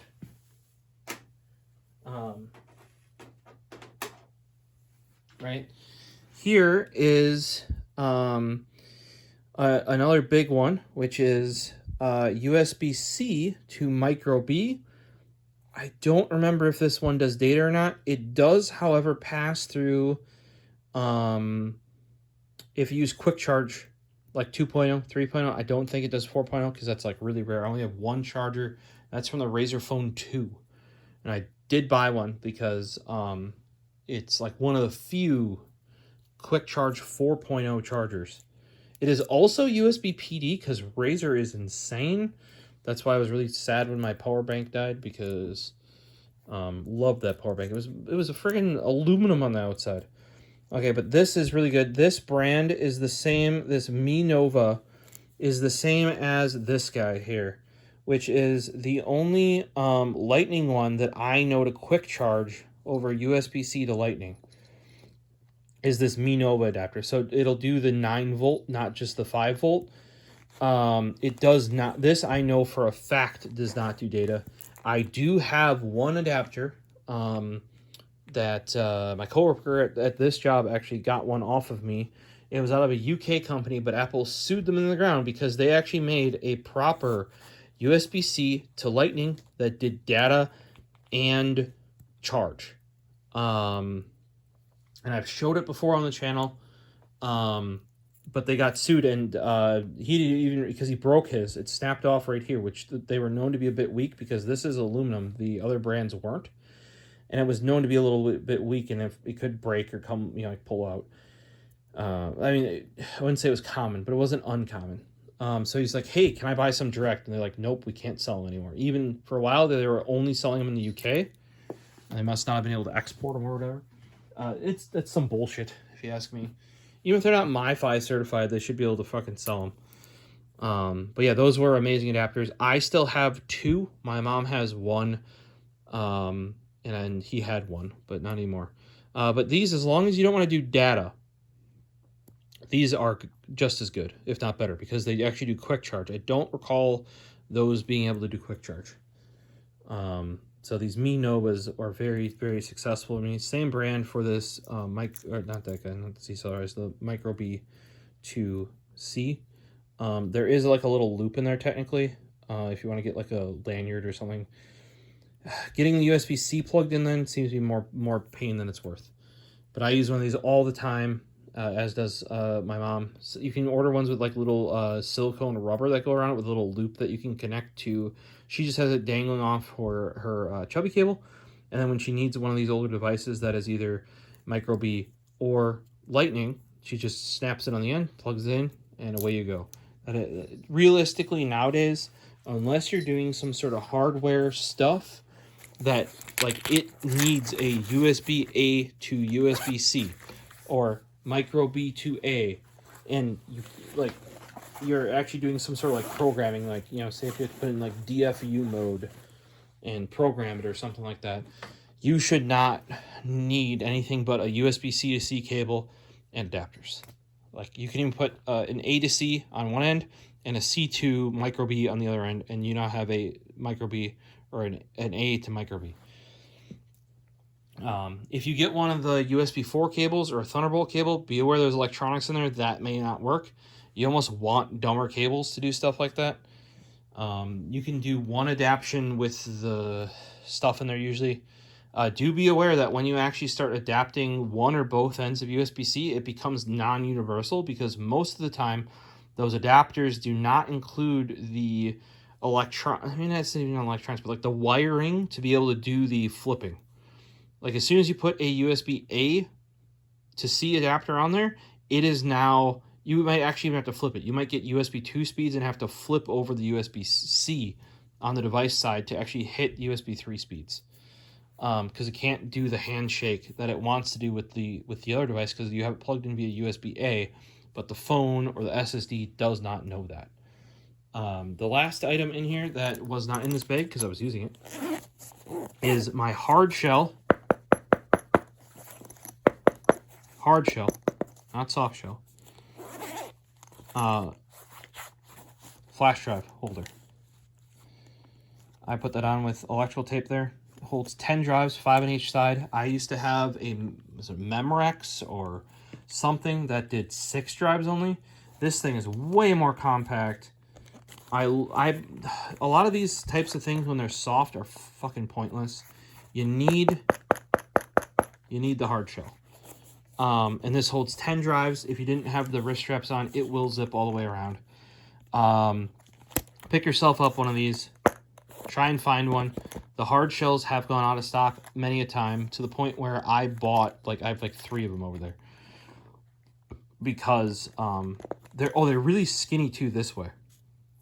I don't know if you can tell that, but it's like battery thinner than a battery bank, maybe 2 smartphones stacked on top of each other thickness.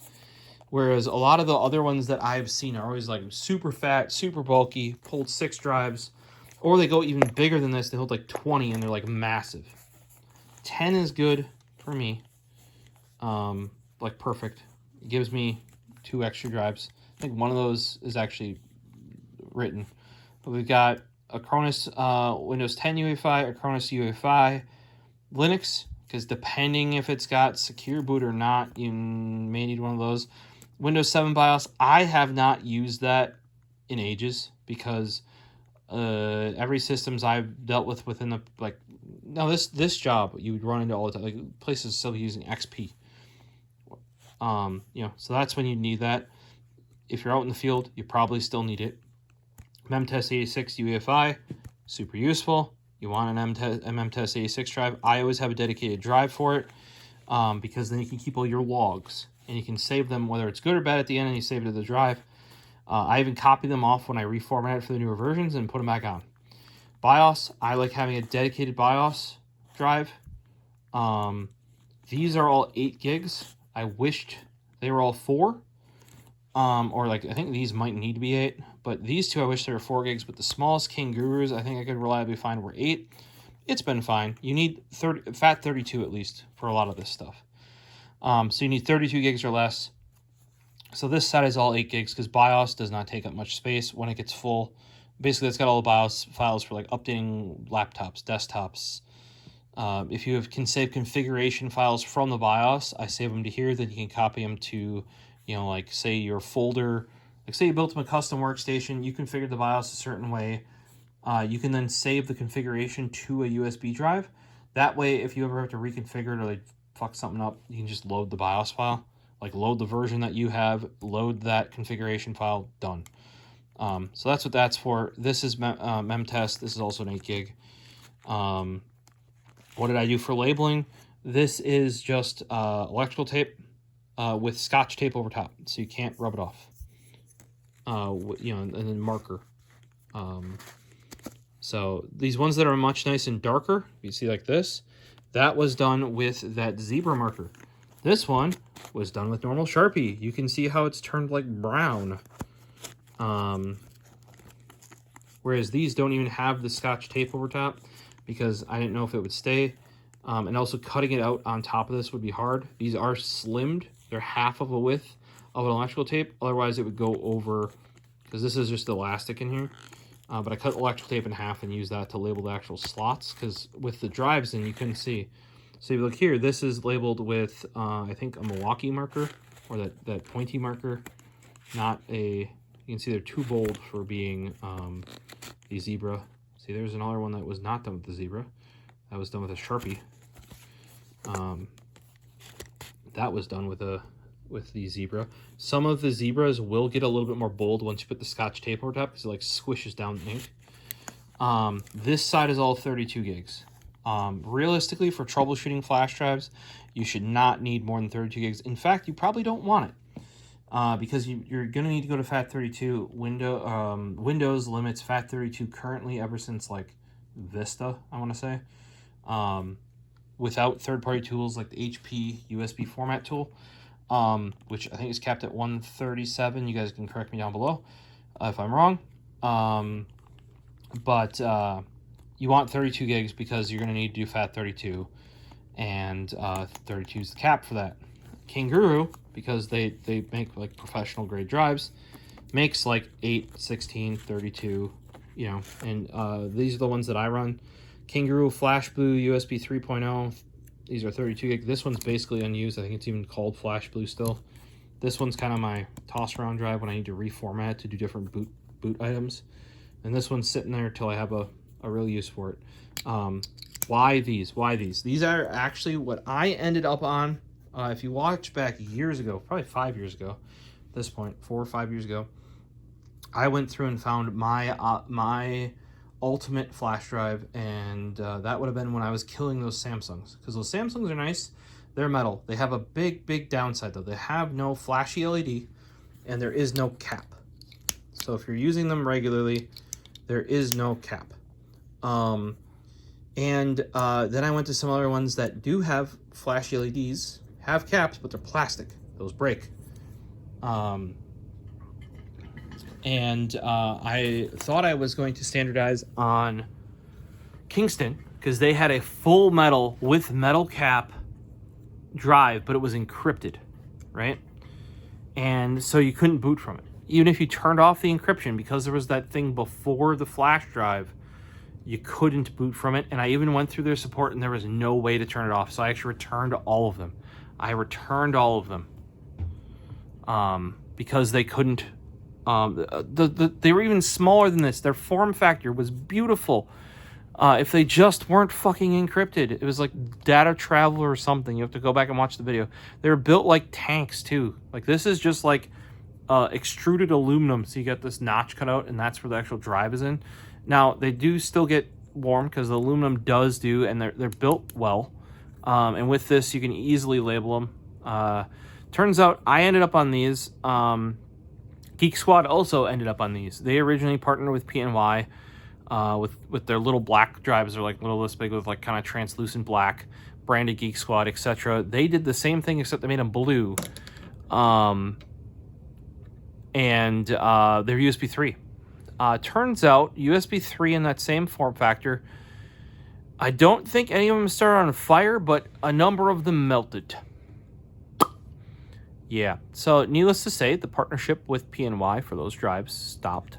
And if you're wondering why they would have partnered with PNY, is because the original set was with them. They'd probably go back and be like, hey, we want the same thing. We love it. Because we actually stored them in like a locking, like a thing that you would have for screws and stuff like that. And you could store them in there because like, oh, the tools you have to be cataloged and safe and you can't take them. And there was really nothing proprietary on them. It was just, I want to say open source or freeware that they had developed into their own MRI tool. You can find it floating around the web. Hiren's boot CD is very similar. Similar idea. This is what they ended up on after the PNYs. Theirs, however, were black. I totally don't have one floating around the house. I don't. Nope. Theirs were black instead of blue.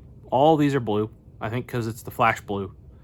They must have had a USB 2.0 version of this before this that I've never seen before. What is also nice, another thing that Kingston did better, their lanyard loop is on the side. So, and you can still post the cap with the lanyard on there. It's just a little wonky. See that? But that was my requirements. I need metal drive. Got it. Lanyard loop. Got it. Whether I want these wrist straps or a full-on lanyard with like a disconnecty thing. And some of you are like, well, why do you need that? This is way easier to see with the dangly doodle than nothing. If you're running a lot of OG flash drives, because of how costly they were, and like people would forget them, they would actually come with a lanyard. Now, a lot of people would actually like let the whole lanyard hang. That's not great. Just like having a lot of weight on your keys if you still have an old turn ignition car. A lot of that stuff with the weight on the keys with turn ignition car, though, is because there were weak ignition cylinders on certain GM cars during when I learned to drive period of time, early 2000s, like early to mid 2000s. But still, like a lot of extra weight on your ignition isn't great. But they were like blaming cars turning off based on the weight of the ignition. Some fucking gaslighting from car brands. Who would have thought that? Oh wait, they do that all the fucking time. I like having a little lanyard dangling. So like if it's on the side of the laptop, you're like, oh yeah, there's this thing still sticking out of there. On the lanyards that they would originally come with way back in the day, they'd be full on lanyards, but they'd still have about this much that would stick out. They'd have a quick disconnect because you'd be wearing it around your neck and you want to plug it in. So you disconnect it, you plug it in, and you'd do your thing, and then you'd be like, hey, I still got this thing around my neck. Where's the thing that attaches to that? Hopefully, and it's just to keep yourself aware that you got that thing plugged in. I have somewhere around here, I don't even know where it is anymore, like a really nice, they used to otherwise have like shorter lanyards like this, but then they would have like a cover for your drive. It'd be like fake leather. I have one of those still. So that would give you even a bigger thing dangling. You're like, oh, there's this big dangling thing out of the front of my PC. I have to, and they would keep it nice, to keep the drive nice, because it'd slide inside. I have a really nice Patriot drive that I used to, 32 gig that's in there. I used to keep a 4 gig Ducati, which is now a boot drive for one of the unraids. Actually, it's the repair unraid server over there. That's the not borked one, and then the Ducati still with its shell on is in the like the OG unraid server, my main one, the Pylon. And I would keep the Ducati that was 4 gigs that had itself stripped, because that would also that might have been why I stripped it originally, because the original Xbox 360, the front flap, you couldn't fit, like, it was pretty slim. You couldn't fit a lot of like weird shaped USBs in it.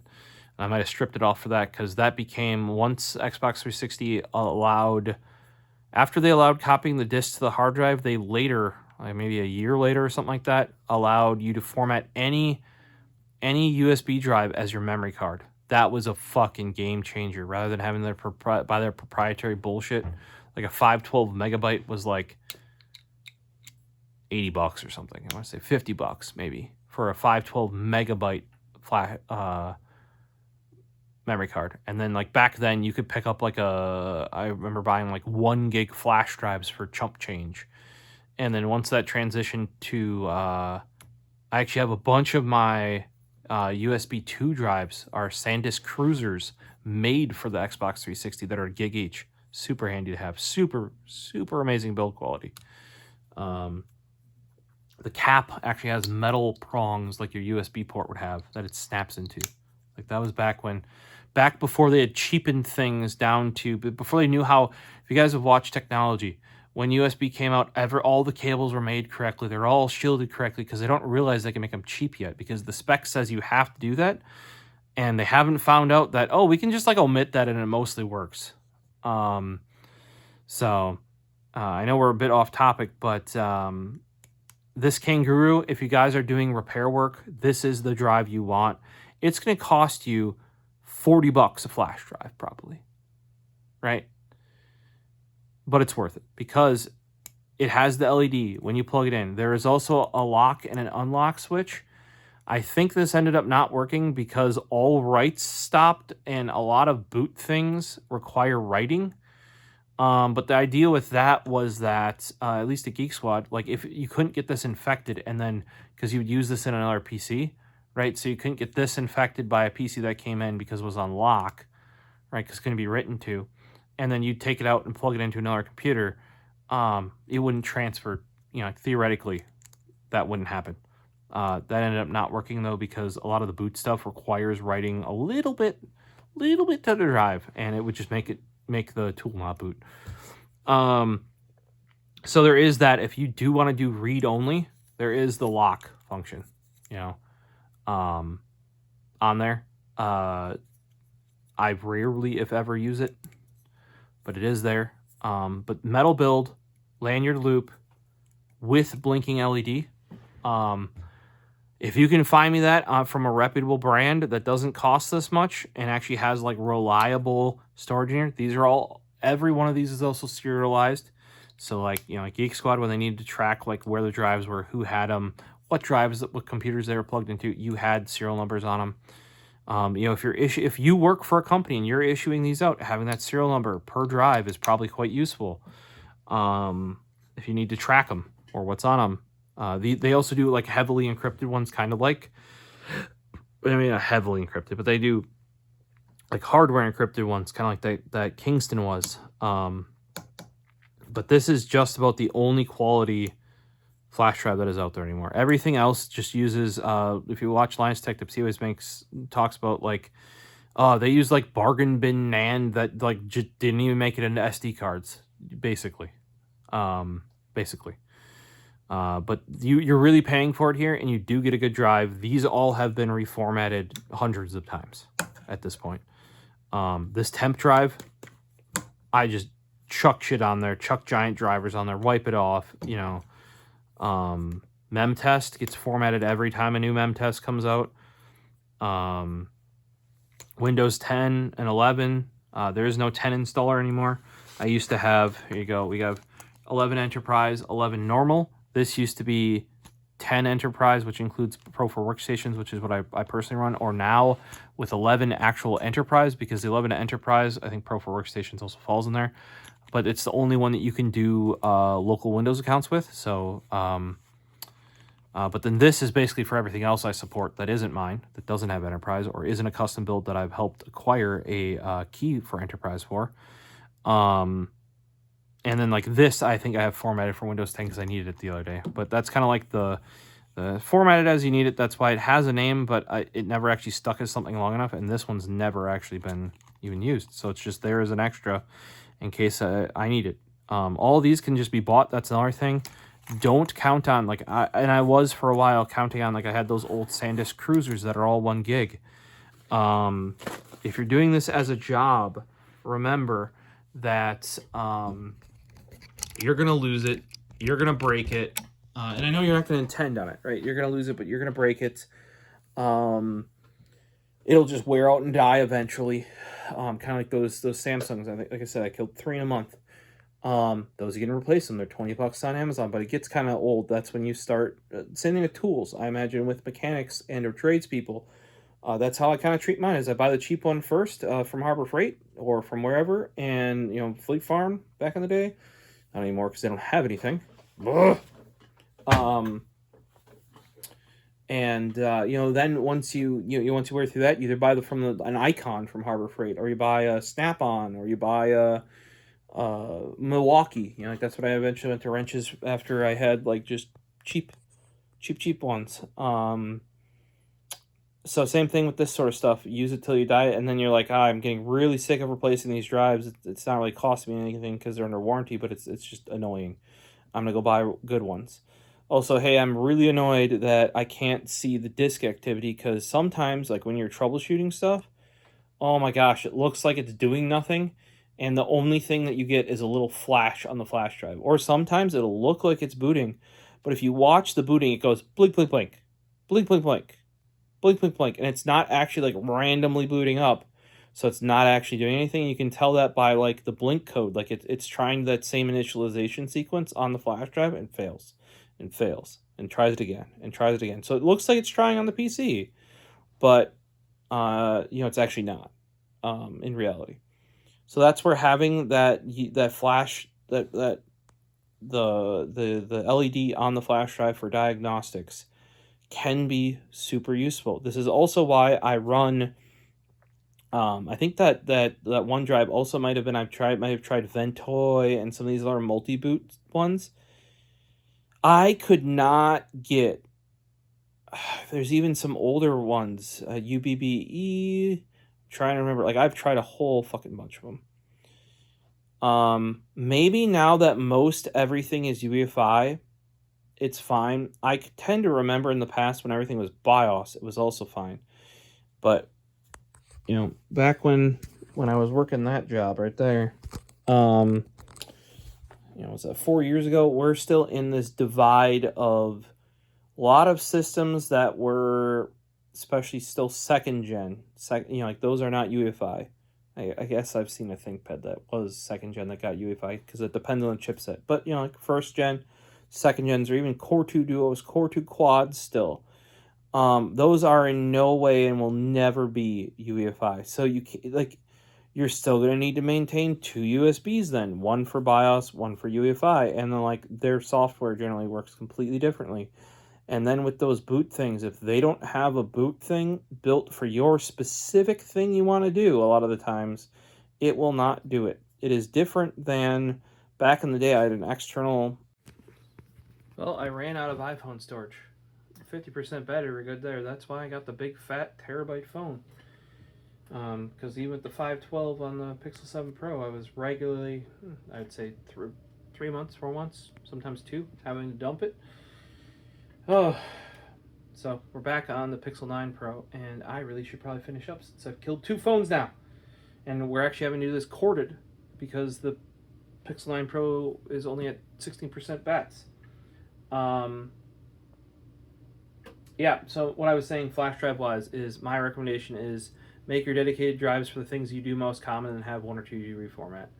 I don't know. I don't do enough things and never ran into enough things that you were having to have this menu to have all these things to boot from. I just didn't have that many random, like, I guess, little boot utilities I needed. if you have that, let me know how those multi-boot things go, or maybe look into the thing that Snazzy Labs showed off, which is like a enclosure for, I think it was a SATA drive that he showed off. They did have ones for M.2s, but a lot of people were saying like they didn't do as good with the emulation and or the mounting and that sort of stuff, so I never picked one up. Also, I stopped working at that job. When I was there, I was basically setting up one of these guys, or something very similar to this, as my, like, this is what I was wanting to do, and we were even looking into it, like me and one of the managers, because having this be things, then I'd look into the multi-boot. If I could just plug this in and it could do everything, you know, I would want that. Because back then the M.2's most, like, were starting to go NVMe, you know, because 10th gen was around, but a lot of them were still SATA. So you could get like little gum stick style SATA, and they'd be USB A, not C. The C version of that back then, and this is a 2230. Back then it would have been a 2280, I believe, or 50. The 80 might be the long one, you know, like the standard size. But they had like a in between size here. That's what was being used for a long time, and a lot of weird shit. I'm glad it went down to this 2230 cell. Much better. There are some weird ones that are just like a little bit longer. And if you look at the older Sabrents, make sure when you buy them, you either get the Sabrent Rocket. I forgot what this one's called. This is the Gen 4, I think. And then the other one is also Gen 4, but it's a Q. You do not want the much older. They're like blue and white. You do not want those, like, because those are like the slightly longer variant. But yeah, that's what we were kind of like going towards. But it was real expensive back then. You weren't getting no terabyte easily. Like, it was hard. Like, you were having to look into OEM M.2s from Toshiba, you know, before they became Kioxia, and like some weird, you know, like China only adapters, you know, like, and then like, oh, it was like the USB A one, I think, was only did NVMe, and the USB C one only did SATA, which was illogical because you'd want them the other way around. Yeah, but let me know what tools you guys use. I know we haven't gotten into, this is kind of my backpack that has all the troubleshooting stuff, like the cables, the wires, the electronic, or not even electronic, software / electronics side. Whereas down there, we are going to have the actual like physical tools, like when do I need to go in and go boom, boom, boom, punch, punch, punch stuff. And we'll get through that guy, but we need another recording device at this point in time. Maybe that'll have to wait till tomorrow.